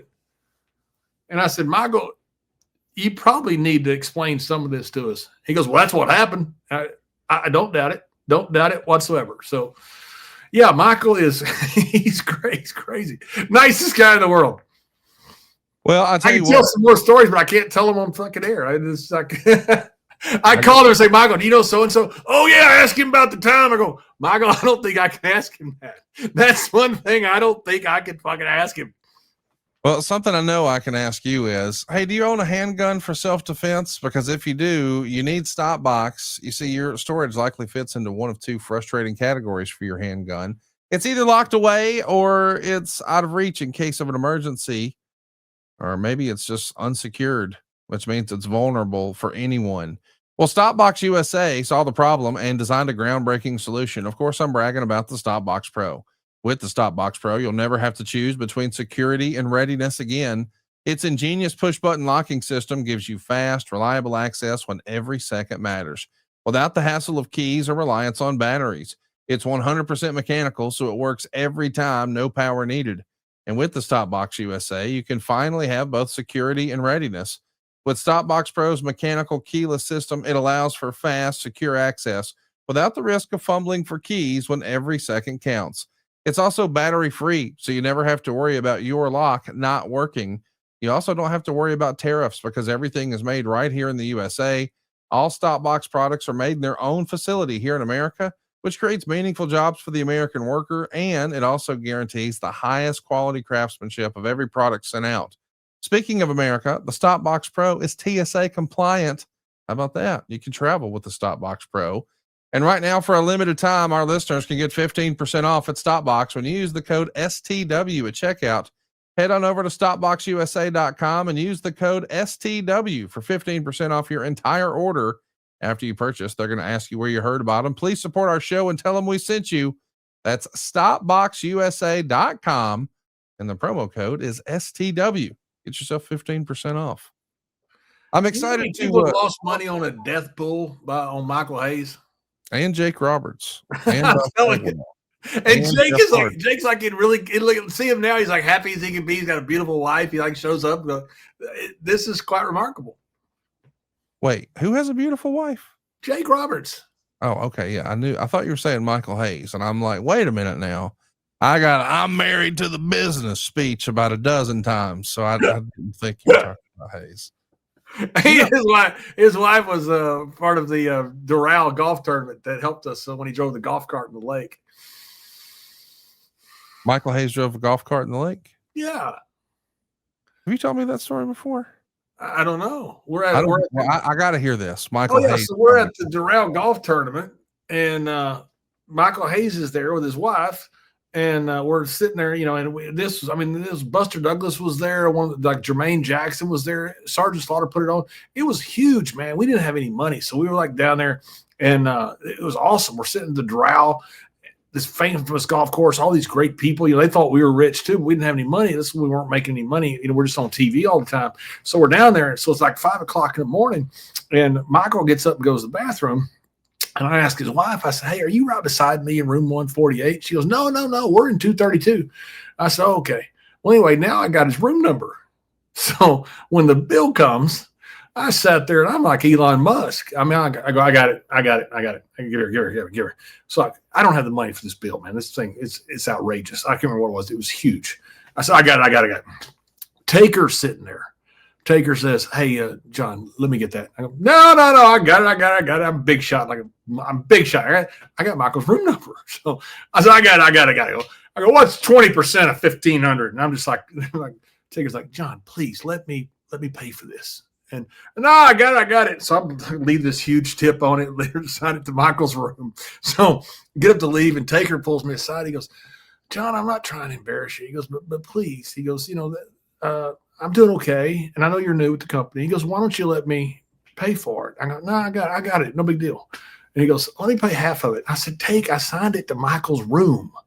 And he goes, oh my God. He goes, that's the greatest thing I ever heard.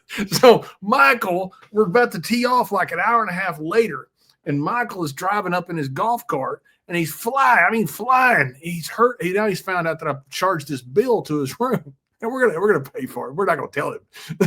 So Michael's coming up, and all these guys are like sitting there. They don't know we've been up all night. We're just like waiting to tee off. Like an hour later, we haven't gone to bed.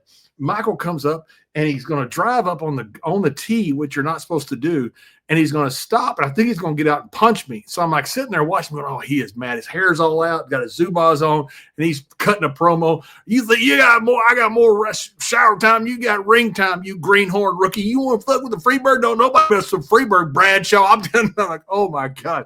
I'm going to have to fight Michael now. This is a disaster.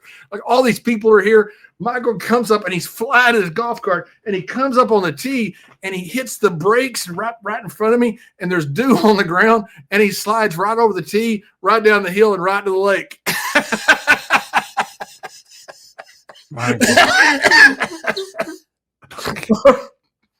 Yeah, he sinks a golf cart in the lake.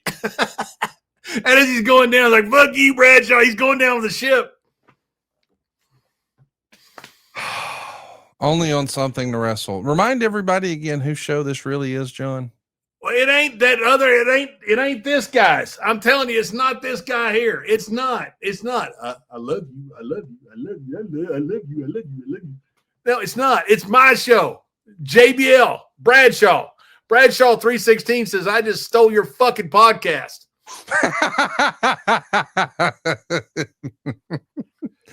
I love it. Let's do it. Let's talk about what else happened 18 years ago this week. The UFC announced that they had signed Brock Lesnar. Man, it doesn't feel like that was nearly 20 years ago. We had seen what he could do in NCAA amateur wrestling. We had seen what he could do in the confines of sports entertainment, becoming the youngest WWE champion of all time. But now he's going to throw his hat in the ring into the UFC. We know he had tried out for the Vikings, and somehow, some way, despite never actually playing football, made the practice squad and made it to the last round of cuts. But hey, then he goes and tries his hand at MMA and has one initial okay showing, I believe, with K1 in Los Angeles. But now he's going to the big time. He's going to be fighting in the Ultimate Fighting Championship.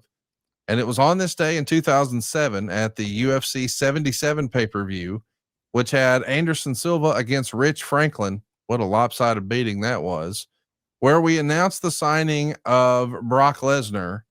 John, when you hear that one of your guys, a WWE superstar, is now going to try his hand at the UFC, what'd you think? I loved it so much. Me and Taker flew out to his first fight. Yeah, we were there. We were there ringside for his first fight with Frank Mir. Which unfortunately, he got caught in a leg bar, and he made up for it in the next fight. And, pretty lopsided fight. The second one, he just made a mistake. The first UFC, fight with a real good submission guy.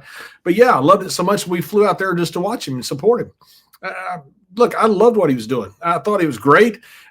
I thought he had an incredible chance because we knew that one of the reasons, talking to a lot of guys, you talk to a lot of these amateur wrestlers, they talk to a lot of the shooter guys that come around, the UFC guys, that kind of the same type business, even though theirs is legit and ours is not.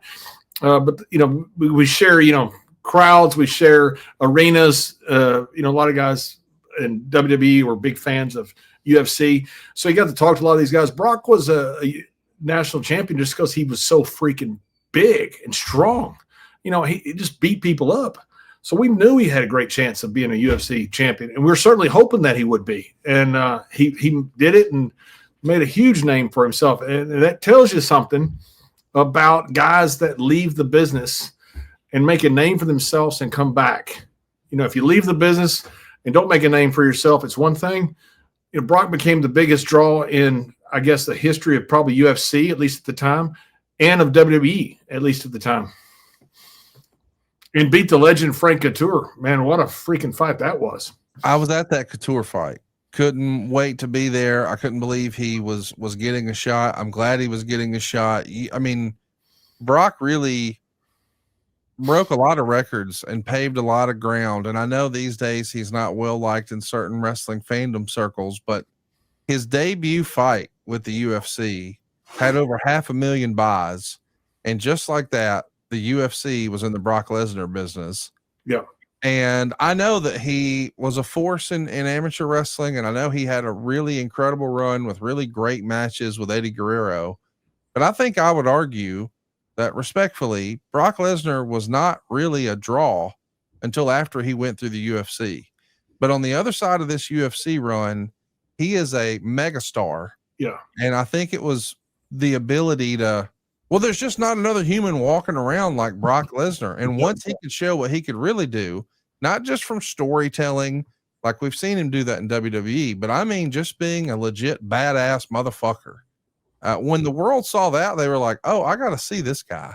And I feel like his UFC stuff, not only did that make him a bunch of money in mixed martial arts, but the contracts he got on the other side of that for wrestling were out of this world. And it's because of his UFC success, right? Absolutely. Yeah. There was one point where he was about to come back to WWE and it wasn't sure about the contract. Brock's a great negotiator, man. And he went out to a Vegas pay-per-view, really pissed Vince off that he went out there, but it's a negotiation and Brock got what he wanted. And Brock's a brilliant negotiator. And, Brock is what I tell people all the time, don't ruin yourself on social media. Don't ruin yourself in the post-fight press conference. Brock was Brock everywhere he was. And he made a name just as much for himself afterwards. I mean, some of the stuff he said, some of the stuff he did, I mean, people wanted to see him. And he made a name for himself. And I agree with you. If he doesn't go to UFC, Vince, he was on the cover of the wrestling game, the video game. He was on the cover. He was going to be in WrestleMania, huge. Vince thought he was going to be the guy. And he would have been. I think he became much bigger. I don't see how anybody could say anything different after he went to the UFC and became champion. For us hardcore MMA junkies at the time, there was a narrative out there on the message boards and things like that from Brock's camp. They would claim that he had a no punching in the face rule for sparring. And I kind of don't buy that because people would say, oh, well, he doesn't like getting punched in the face. And I would say to myself, who the hell likes getting punched in the face, John? Right. About these guys.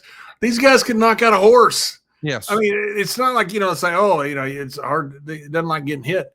Who does like getting hit by freaking Alistair Overeem? I mean, the guy could knock out a freaking cattle. I mean, it's like there's nothing pleasant about that. I don't know why anybody would say, oh, he loves getting hit in the face. I don't know anybody that would say that, even your best boxers. Well, and the thing is, if you're gonna fight a wrestler, you box a wrestler, you wrestle a boxer. It's the old mindset about styles make matchups. Mm-hmm. And it's how do you handle somebody? Famously, when they would have guys, like in Europe that would come out of the crowd, and it never happened when I was there, but it happened before I got there. They would pre-interview the guy. That's something they did in the old carnies. Say, well, why do you think you can beat this guy? Oh, because I'm a great wrestler. That tells the guy out there, don't wrestle the wrestler. Punch this guy. Or, oh, I'm a great boxer. Okay, you're not going to box him. You're going to wrestle him. It's just you got to take what's an advantage to you. And when you're Alistair Overeem and you can punch a hole through a brick wall, that's your advantage. Hypothetically, if Brock had not gotten diverticulitis and had the major intestinal surgery, obviously that's going to rob him of a lot of his future athletic potential in MMA. Had that not happened, do you think we would have enjoyed this incredible Brock Lesnar sports entertainment run, or would he have stuck with that? I don't know. Brock likes the money. And he's not beholden to titles and things like that. I don't think he really cares. So would he have fought more? Yeah, he would have fought more. He might have done both. He might have done both at an incredibly high level that certainly would have never been heard of. And so I think you'd have seen some incredible stuff out of Brock if he hadn't had this diverticulitis, that could have killed him. Well, it's interesting to think, what if we know that Brock Lesnar is back in WWE right now? And speaking of WWE, we didn't even have this on our docket to discuss, but I do think we should mention it, that, hey, all of a sudden Seth Rollins is without the world title. It looks like he's going to be out for a while. He's going to be having surgery, and they're going to be looking to figure out what's next for Seth. I think we're all hoping that he has a speedy recovery. He's been on an absolute tear. It feels like the worst possible timing. Yeah. But we found out on Monday Night Raw last night, which we didn't know, or we wouldn't have known had we been able to do the show yesterday, that they took the belt off of him. And so CM Punk is now going to have a title shot against the fellow who won his shot last night on Monday Night Raw, Jey Uso. What do you expect to happen here on Saturday night's main event? Is it Uso's time, or is CM Punk getting another bite at the apple? Of course, he was supposed to be champion if it weren't for the ruse of the century and Seth Rollins cashing in and stealing that opportunity. If you were a betting man, and I know you are, would you put the smart money on Punk or Uso? I think on Punk. With crisis comes ladders. And anytime there's a crisis, somebody steps in. Voids are always filled. And, you have a void here left, a huge void left by Seth. Somebody's going to fill that void. And I think Jey or CM Punk can fill that very, very easily, very, very well. Not easily. Nobody can fill a spot of Seth Rollins easily, but he can fill it very well. I think it's CM Punk. Don't know. I like them both. I've always been a fan of both of Rikishi's kids. And, but I'm a fan of CM Punk too. I think putting money on it, CM Punk. Well, I don't know if I would buy that. I don't know. Maybe we will. It feels like there's more story coming. Maybe they use it to set up Survivor Series. We'll see. I'm sure we'll talk about it in the coming weeks, but something I'm excited to talk about right now. Guys, it's time to enter the room. Dig first. Blue Chew's not just a tablet. It's a cheat code for your crotch. Stronger, harder, longer lasting. Like somebody gave your downstairs a pep talk at a gym membership. Blue Chew is the original brand offering chewable tablets for better sex. Last time I took a Blue Chew, my dick got sponsored by an energy drink company and refused to do missionary, saying it was, quote, bad for the brand, extreme positions only. Okay, we're kidding around. But guys, this isn't just about performance. This is about your legacy or your third legacy. Give her group chat something to talk about. Nothing makes you more of a legend than a little Blue Chew. Seriously, go discover your options right now at bluechew.com. You'll be glad you did, because we've got a special deal for our listeners. As always, you can get your first month of Blue Chew free. Just use the promo code WRESTLE at checkout. Pay the $5 for shipping. That's it. Join Blue Chew's mission to upgrade humanity one thrust at a time. Head on over to bluechew.com for details and important safety information. And a big thanks to Blue Chew for sponsoring today's podcast. And it's one of my favorite segments we've been doing with you, John. It's the top 5. 5, 4, 3, 2, 1.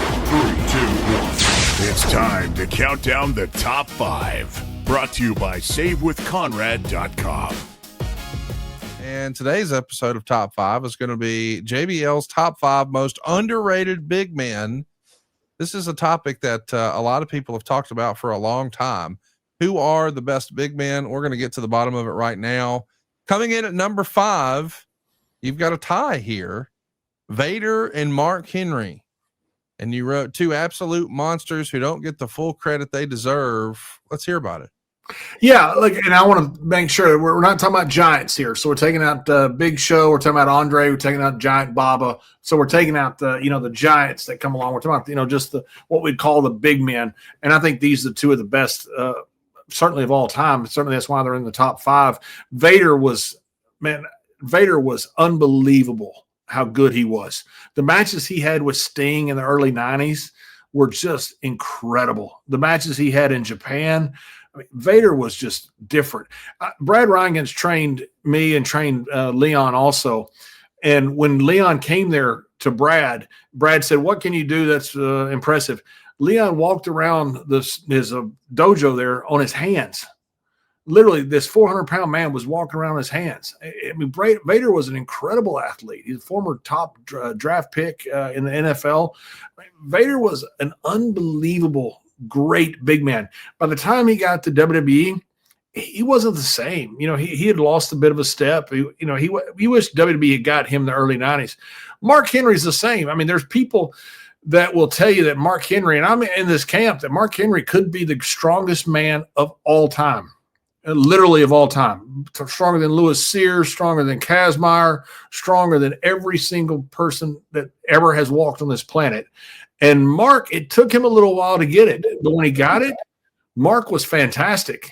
I mean, you know, I remember Mark and I joke about it. We were working with Mark and D'Lo on the road, and Lanza told us, he goes, "Hey, they really want to use Mark, so could you guys, you know, help get him in shape?" So we're keeping him in there, just kind of running, you know, doing stuff. And I went to run his head in the stairs. I didn't know Mark hadn't done it. You know, Mark hadn't really been trained that much. Ran his own head in the stairs, busted himself open, and he's bloody and all laid down. And I come back in. Ron said, "What happened to Mark?" I said, "I think he's dead." He goes, "Better get D'Lo in." So that was Mark. Mark has such a good attitude. He really did. You know, and there was, you know, he had a little bit of an adjustment when he first came in, and once he did, went up to Canada, worked with the Hearts, and Mark became a terrific big man. I mean, Vader and Mark Henry were two of the greatest big men of all time. There's no doubt these are incredible in-ring performers with a huge legacy. I have to admit, I didn't get to spend a lot of time in real life with Vader, but Mark Henry is terrific. I have a great time with him every time. I don't know how you could see Mark Henry and not just smile. He always has a smile on his face. One of the nicest guys you could meet in wrestling. But Vader is a real guilty pleasure of mine. He's got to be on everybody's top 5 list. Coming in at your number 4 on JBL's top 5 most underrated big men, Bruiser Brody. And this is not a name that's all that well known to younger fans, but man, if you watch old tape on this guy, and that's the only way I got to enjoy him, he was something else. Tell us why Brody comes in at number 4, John. Yeah, Brody was just constant action. You know, he and Stan were, what a great team they were, but Brody was just a solid action. And Brody was a big guy, smart guy. He's a former staff writer at the Fort Worth Star Telegram, I believe it was. He was a sports writer, and Brody was a very cerebral guy, very smart guy. He built this character himself. I mean, this was an orchestrated character. People say, "Oh, Brody's just crazy" and all this stuff. No, Brody orchestrated this character, much like Abdullah came along and said, "I'm going to build this character that's crazier than most." Brody built this frenetic character that never stopped. That was, people thought was crazy, people thought was wild, and it may have been. You know, it may have been more crazy than what Brody would care to admit. But man, Brody was, he was just a terrific talent. Well, there's no doubt about that. And you want to talk about an innovator and an influencer. I mean, how many guys have patterned part of their presentation after Bruiser Brody? Yeah, a lot of have, you know, and all of them have fallen short, by the way, not even close. Brody was a terrific worker, and he could move. I mean, Brody was a great athlete. A lot of guys just kind of get the hair like him, the beard like him, and think they can move their eyes like him. Brody had the whole package. I mean, Brody was a guy that could go with anybody. He was a very tough guy, for one, but 2, he could go. And Brody was a huge, big man. And most people that have, you know, tried to emulate Brody just kind of have hair like him and beard like him and eyes like him, but they forget that everything from the shoulders down, Brody was a freaking stud. And these guys who've tried to imitate him, not a very good job. Coming in at number 3 on JBL's top 5 list of most underrated big men. No surprise here. Stan Hansen comes in at number 3 on the list. And I've heard you quoted once as saying, Stan Hansen didn't work stiff. The world just wasn't tough enough to handle him. What a great quote that is. That's exactly right.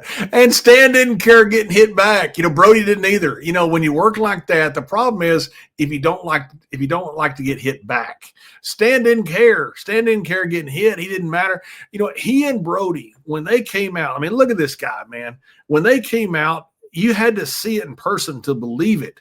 I mean, there's nothing like sitting in Budokan and seeing Stan come out romping and stomping and realizing he's coming after you. But seeing it in person, it was unbelievable. Never got to see Brody in person, but I'd love to have. But you see the tapes of it. It's very similar. He and Stan, man, one of the greatest tag teams, if not the greatest of all time, if they had stayed together. But they were so valuable as singles wrestlers, they couldn't leave them together. And plus, Brody was constantly negotiating and going to different territories. But to see Stan come out and that entrance explode and Stan freaking that cowbell all over the freaking place, beating people up, man, there was nothing like it, man. These guys lit up arenas and they drew a ton of money. That's why they're in the top 5 for me. Unbelievable list so far, but coming in at number 2 is going to be a somewhat controversial pick with some of our listeners. You've got on number 2 on your underrated list of great big men, Kane. Why does Kane come in at number 2 here? Because he deserves to be number 2, in my opinion. I mean, there's nothing that Glenn can't do. Glenn, obviously, you've found out, all kinds of things about him. He's a very smart guy, but Glenn's incredibly talented. Glenn could do anything. I mean, Glenn could do comedy. He did it very well. The stuff he did with Daniel Bryan was fantastic. He could do hardcore stuff. He could also wrestle. I mean, Glenn carried a lot of matches for a 10, 15-year period on top in WWE. That was just remarkable. I don't know anybody else that can have that run. I heard a Undertaker doing a podcast said, what would you build one territory on? And he said, I'd build it on Glenn Jacobs. And I agree with that. I think Glenn is that freaking good. Glenn's a guy you want in a locker room, but Glenn is a guy you want performing on your card.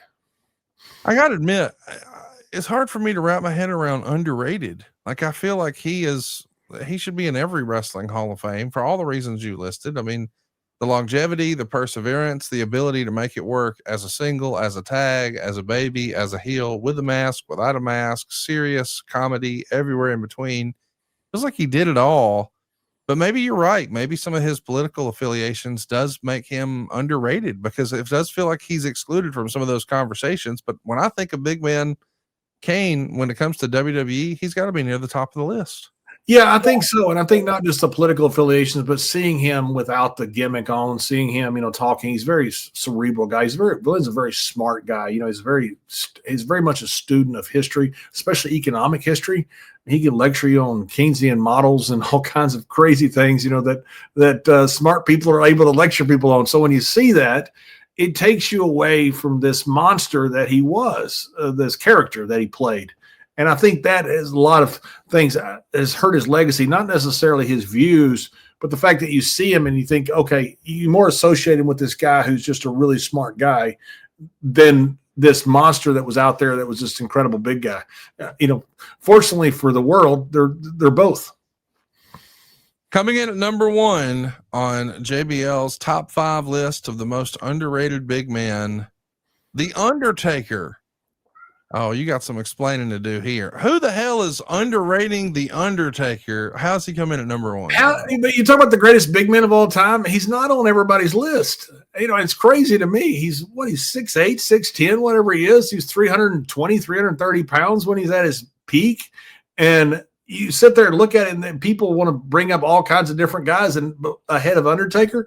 I don't think there's anybody in the history of the business, especially when you're talking about big men, that belong ahead of Undertaker. I mean, he's done absolutely everything. He was the guy that got guys through matches. He was the guy who had put out there with shitty gimmicks that couldn't get over. He said, oh, Taker can do it. He was the guy who had to be a barometer for guys who come in the 90s, see if this guy can work or not. He got put out there with them. But then he also was expected to draw crowds. And he did it everywhere he's been. Mr. WrestleMania, the streak, there's so much about him. He's still, this day, when he walks out there, people go nuts.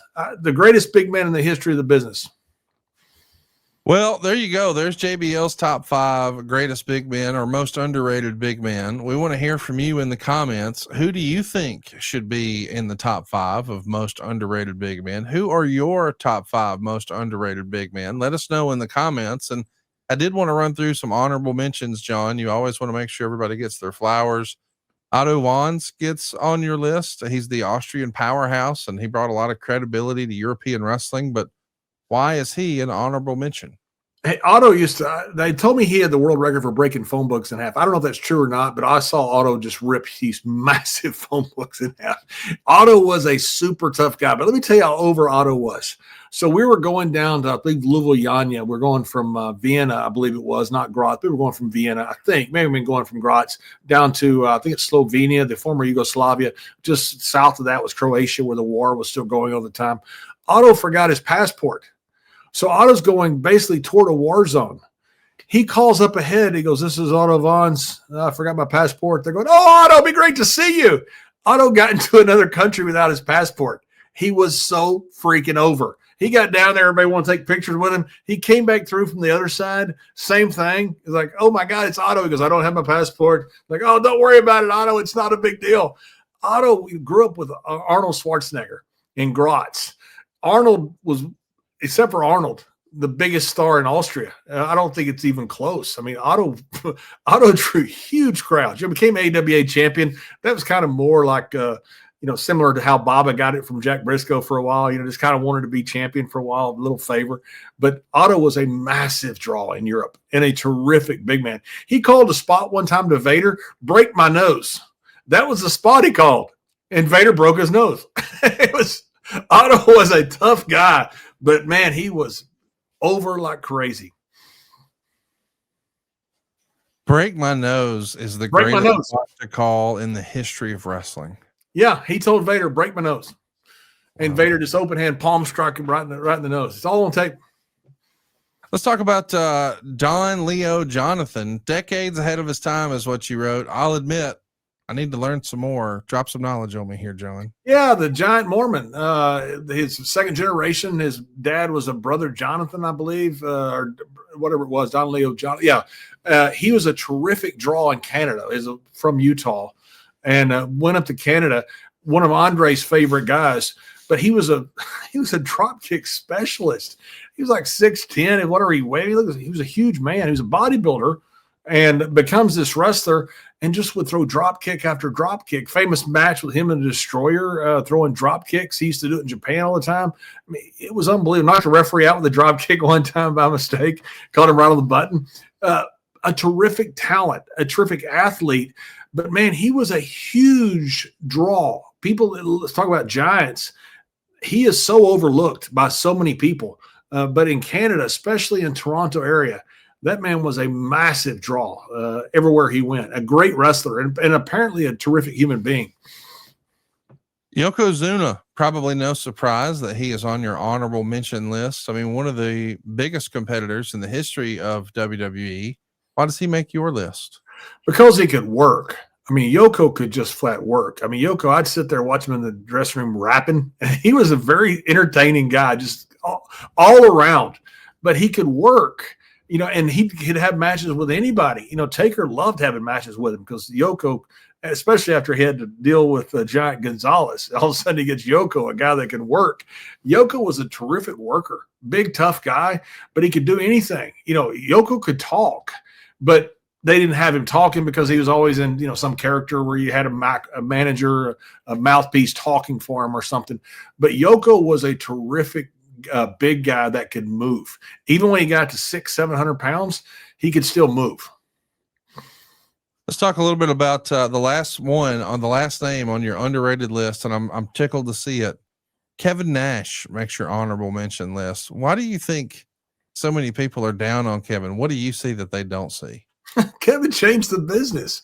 Absolutely changed the business. I mean, this whole business is different because of Kevin. I mean, I don't know how else you could put a guy's legacy in there that's any more important than a guy that would change the business.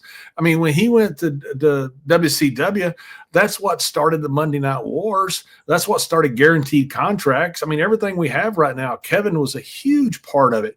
Plus, Kevin was a good worker. People want to bash Kevin for, not being able to work or whatever it is. So I call bullshit on that. Kevin could work, and we were there in 95. We had a great roster. it's hard when you're not drawing to be champion. They had him be champion when you're not drawing. It wasn't because Kevin couldn't draw. We had a great roster that didn't draw. Kevin drew massive ratings in WCW, so it obviously wasn't him. It wasn't any of the guys on our roster either. It was just a bad time in our business. I thought Kevin was great, and he's a very smart guy. I enjoy doing shows with him. I enjoy listening to him. But Kevin changed the business, and that if you can say this person changed the business, then they've got to be on your top list wherever that list is. Well, there you go. That's John's list of the top 5 most underrated big men. Let us know in the comments below who makes your list of the top 5 most underrated big men in history. Power, presence, respect. These Giants didn't just work. They ruled. Life happens fast. 1 minute you're driving home after work. The next, you see flashing lights in your rearview mirror. Your heart skips. Your hands tighten on the wheel, and you start asking yourself, what do I do now? That's when you need someone on your side. And with the Legal Buddy app, you can connect with a local attorney in seconds, not hours, not days, but right when you need help. Whether it's a DWI, a car accident, a criminal charge, or even just a traffic ticket, the Legal Buddy app puts real legal support right in your pocket. Imagine having an attorney on call, ready to guide you through some of life's most stressful moments. This isn't a call center. It's not a waiting game. It's direct access to a lawyer who understands your situation and your community, and one who can step in right away. Think about it. When trouble knocks, do you want to face it alone, or would you rather have the confidence of knowing a professional is already on your side? That's the peace of mind that Legal Buddy gives you. And here's how easy it is. Just download the Legal Buddy app right now at legalbuddyapp.com. Register today and use the referral code LEGAL for your chance to win a $250 Amazon gift card. Life is unpredictable. Accidents happen, tickets happen, mistakes happen. But when they do, you don't have to go through it alone. The Legal Buddy app, always on your side. Download the app today and enter the referral code LEGAL. Let's talk about something that happened this past weekend in St. Louis. I had an opportunity to sit down with Tony Khan at the radio station, KLIS 590 AM in St. Louis. Shout out to those guys. And, we were talking about St. Louis wrestling history. And I know that he's playing the role of a promoter, and he's going to be there to promote his big pay-per-view that weekend. That's logical. I understand the task at hand. So when I think of St. Louis wrestling, John, I'll give you my name, but who do you think of first when you think of St. Louis wrestling? I think that'd be Harley, wouldn't it? I think of Harley too. That's exactly right. Anytime I think about wrestling in St. Louis, I always go to Harley. So Agbar always told me, said Harley was the only guy tough enough to bump in that kill ring. Agbar put Harley over like $1 million, and Agbar always talked about, when he talked about St. Louis, he talked about Harley. So I wanted to ask, when you think about St. Louis, you too think of Harley Race. So I lobbed what I felt like was kind of a softball question to Tony and said, hey, when I'm in St. Louis for wrestling, I can't help but think about Harley Race. Who is the Harley Race of your locker room? And he said, John Moxley. And man, the internet got fired up about that. Now, to be clear, at no point were we comparing and saying that Harley Race and John Moxley were the same competitor or whatever. But the real life John Moxley has won a bunch of world champions and championships. And he's, a grizzled veteran. He's a legit bad dude. And, he has this cool, don't F with him persona. He's got the respect of the locker room and his peers. I could see it. But boy, they just got and courted my man Tony about this answer. I don't know. I guess maybe I put him in a bad spot. Did I do Tony dirty accidentally? No, I don't think so. You ask him a question, and what's he going to say? He's got to give you an answer, and he's got to give you an answer out of somebody on his roster. So what's he going to do? He's going to put over one of his boys. So I can understand what Tony's doing. I mean, I don't see the association that close of Harley Race and John Moxley. No, Moxley's a great talent. Harley is one of these legendary guys. He goes 60 minutes with Jack Briscoe, or he can do whatever he wants. I mean, Harley was God almighty, man.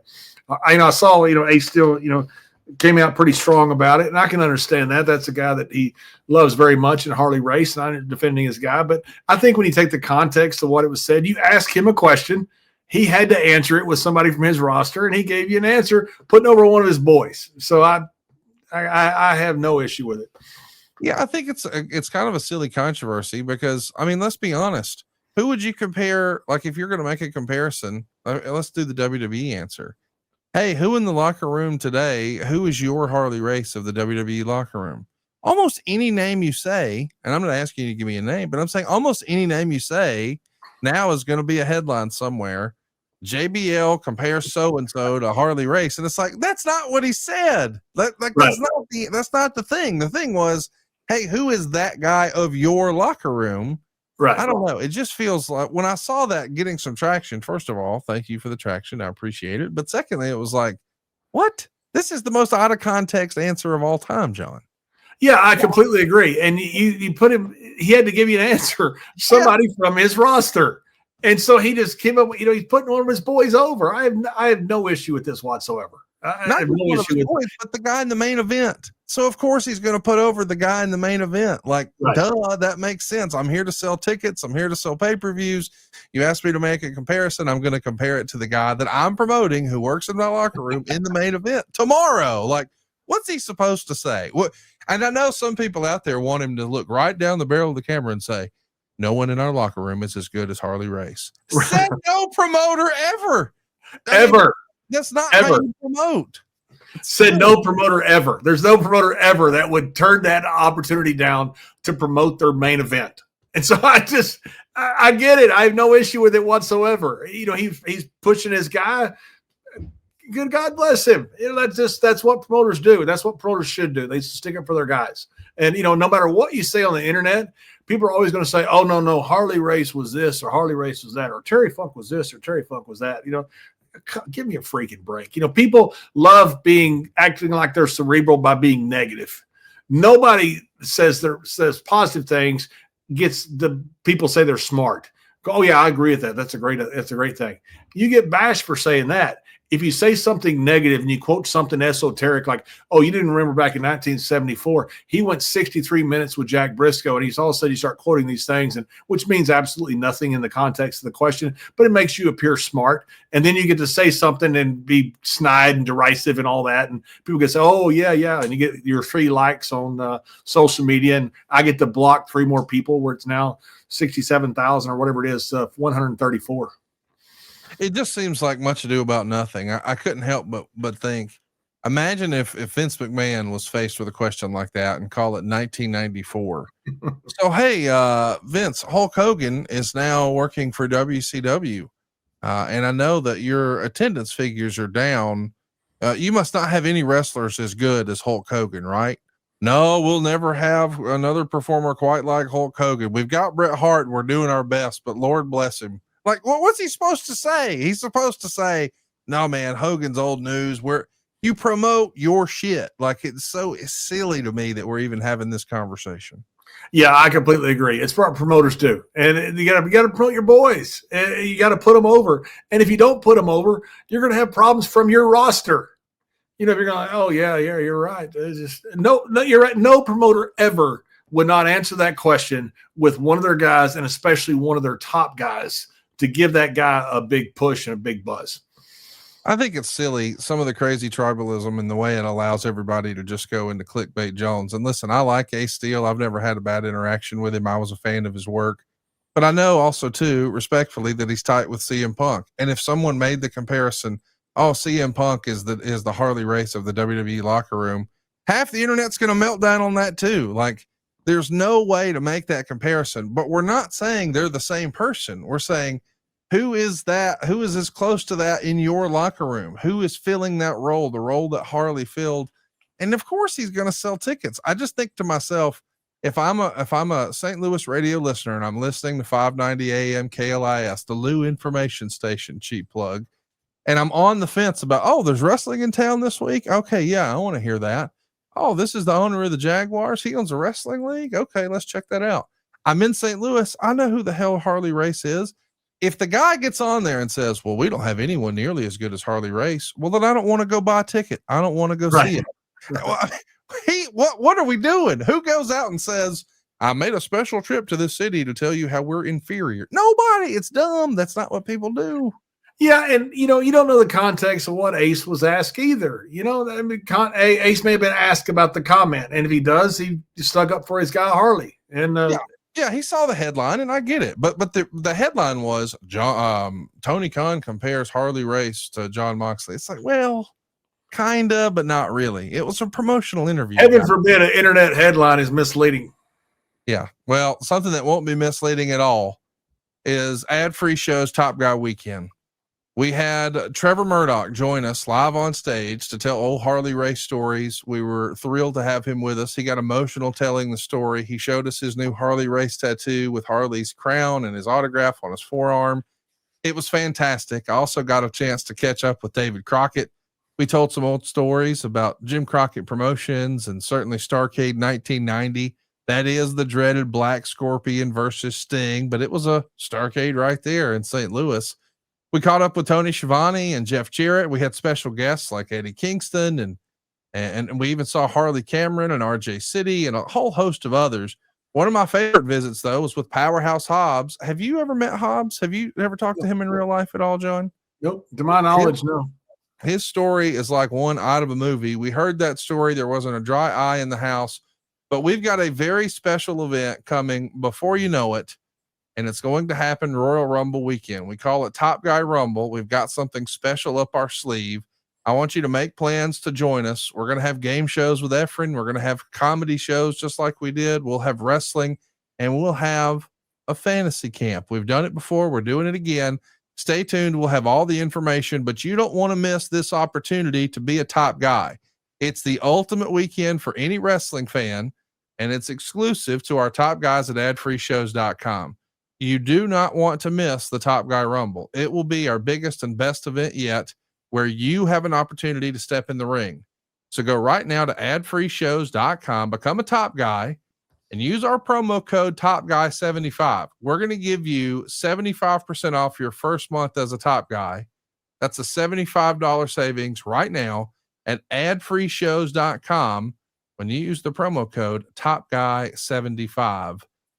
John, I want to ask you a hypothetical question. I know you don't have a crystal ball and neither do I, but we're going to just cross our fingers and hope to do our best here.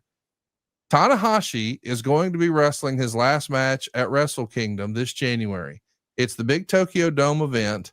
And we know, of course, we're saying that's going to happen under a New Japan banner, but there's more rumor than you can shake a stick at that his opponent will be Shinsuke Nakamura. And I know there's been a hot button word for the last several years about the Forbidden Door, but the idea of a WWE contracted performer wrestling in the Tokyo Dome against Tanahashi in his last match at Wrestle Kingdom feels like the culmination of all Forbidden Doors. We've seen like interviews and sly references made to one another. What do you think? Is there a chance this could actually happen? Yeah, I think there is. I think the world's different now, and they don't see competition the same as you saw 30 years ago. And so, yeah, I think this could happen. This Nakamura, man, I got to call a lot of his matches. He is so freaking good, man. It's just one of these things where he's like Jeff Hardy. You can't explain what he does. You just really like it. It's just really good. And that's Nakamura. I mean, when he come down to that music and he's just all over the place, a lot like Jeff Hardy, he just over like crazy and just does things. You couldn't tell a person what he does. You couldn't explain it, but I guess it's just feel to him. But he is a terrific worker. And I don't know if this could happen or not. But I do think there's a good chance. I think it would be terrific. I hope it does happen. You got to think that New Japan would want it to happen. I, as a wrestling fan, want it to happen. I'd love to see Nakamura and Tanahashi in Tanahashi's last match. And I hope if this happens, maybe it leads to more opportunities like this. We know for sure that Nakamura was allowed to work on Great Muta's last match. That was a Noah project, and I guess they didn't have an official working agreement with AEW, but I don't know, man. It feels like this is becoming more about what's best for the business, what's best for the fans, what's best for the performers. I mean, I think it's a little silly now in 2025 to pretend if you're WWE to think that, well, nobody watches any other wrestling. And if you're AEW or you're New Japan to think that, well, nobody watches WWE. Like, people they know what's out there now and they've decided what they like, and putting some of these dream matches together can only help everybody. I just don't see a downside. Am I wrong on that? Yeah, it's still a business. You know, Yes. it's still a business that, you know, you've got to take care of your guys. You got an opportunity and an obligation, I believe, to pay your guys, to take care of your guys, and to especially put WWE, it's a publicly traded company. You have an obligation to shareholders, which I thankfully am one of them, because the share price has gone up a ridiculous amount, which I freaking love because I've had shares forever. But I think also it can be a smart business move. I mean, you put Nakamura in this spot, you know, then you got Tanahashi retiring. Who's left? Your guy. I mean, your guy's going to be left, and he's going to be the main event of this thing, and he's going to be coming back to you. So I think there's a good business reason to do this, not just, you know, to give the fans what they want. I think that's part of it, but also to put a lot of equity in your own guy, and your own guy come out of this a much bigger star, if that's possible, than he was when he went into it. Speaking of Japan, over the weekend, we saw AJ Styles announce that he has wrestled his last match in Japan. We know that he himself is a former New Japan world champion. He's announced that next year will be his last year wrestling. What do you expect from AJ? I got to tell you, I was tickled to see him get a proper send off on the shoulders of some of his coworkers and things like that. AJ deserves to be celebrated. I'm glad he got that moment. Man, when he came in, he just changed the business. I'm saying when he came in the WWE, and he already had this incredible Hall of Fame career before that, head of the Bullet Club and all the stuff that he did in Japan, all the stuff they did in TNA. When he came in, we got to be on a bigger stage. I mean, he changed the business. I just always said he was the current modern generation Shawn Michaels. He just doesn't have a bad match. He's good at everything he does, whether it's a promo, whether it's a match, whatever it is. He's always in shape. I mean, he's as good now as he's ever been. It's kind of like Tom Brady leading the league in passing and then retiring. You know, it's like, good grief, man. Get a little old first. You know, I know he's older. You know, he probably feels it more than he looks, but he looks tremendous. And his matches are now as good as they've ever been. And it's going to be a shame to see him go, but I think it's going to be wonderful to see the send-off that he's getting. I, for one, can't wait to see it. It feels like it's going to be a big year. There's lots of rumor and innuendo that Chris Jericho is going to be doing a farewell tour as well. Who knows what's real and what's not, but I'm all for these guys getting to go out the way they want. And I can't help but think about our buddy Kurt Angle. I know that he wanted a different opponent for his last match. I know you and I both think a lot of the real life Baron Corbin. He's a tremendous guy. We're both big wrestling fans and big watch guys, and just have a great time catching up with him every time I see him. But I know that Kurt wanted a different match. And if Tanahashi really wants Nakamura, I hope that the powers that be will allow it to happen. Seemingly those same powers that be allowed, you know, the ring introduction for AJ and his final match against John Cena to be introduced as the leader of the Bullet Club. It feels like it should happen. Like I hope that wrestling sort of warms up to the idea of, let's let these guys go out the way they want. Isn't that a good idea? I think it is. Yeah. You know, and understand it's still a business, but I think that's a good business decision. Yes. You know, I think you're creating equity in these guys by letting them go out as these massive stars that they are.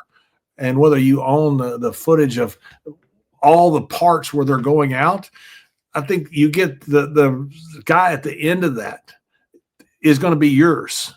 And I think that's worth every bit of it. So I think, you know, the wrestling business has changed in that respect, that, you know, you don't have the competition that you had 30 years ago. And because of that, I think more things are options than they would have been not too many years ago.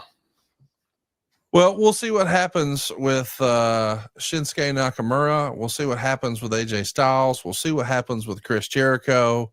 And I wanted to say we'll see what happens with this show, but it sounds like you've got an idea for new merch next week here on the program. You dang right. Bradshaw's 316 says, I just stole your fucking podcast. And we'll see you next week right here on Something to Wrestle with John Layfield. Yes! Mark.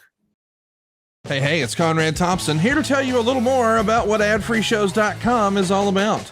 Get early, ad-free access to more than a dozen of your favorite wrestling podcasts every single week, starting at just $9. That's less than 20 cents an episode each month.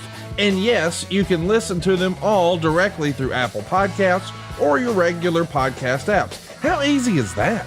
Ad-free shows also has thousands of hours worth of bonus content and docuseries like Title Chase, Eric Fires Back, Conversations with Conrad, and The Insiders.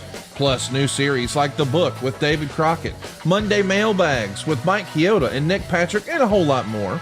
And you want to talk about early? You can't get any earlier than listening to the shows live. You can be a part of the live studio audience as we record the podcast. Plus, ride shotgun alongside your favorite childhood heroes for live watch-alongs, Q&As, and other interactive experiences every single month. Come on now, see for yourself what thousands of other wrestling fans from around the world have discovered, that adfreeshows.com is the best value in wrestling. Check it out today, and hey, when you do, the first week is completely free. adfreeshows.com.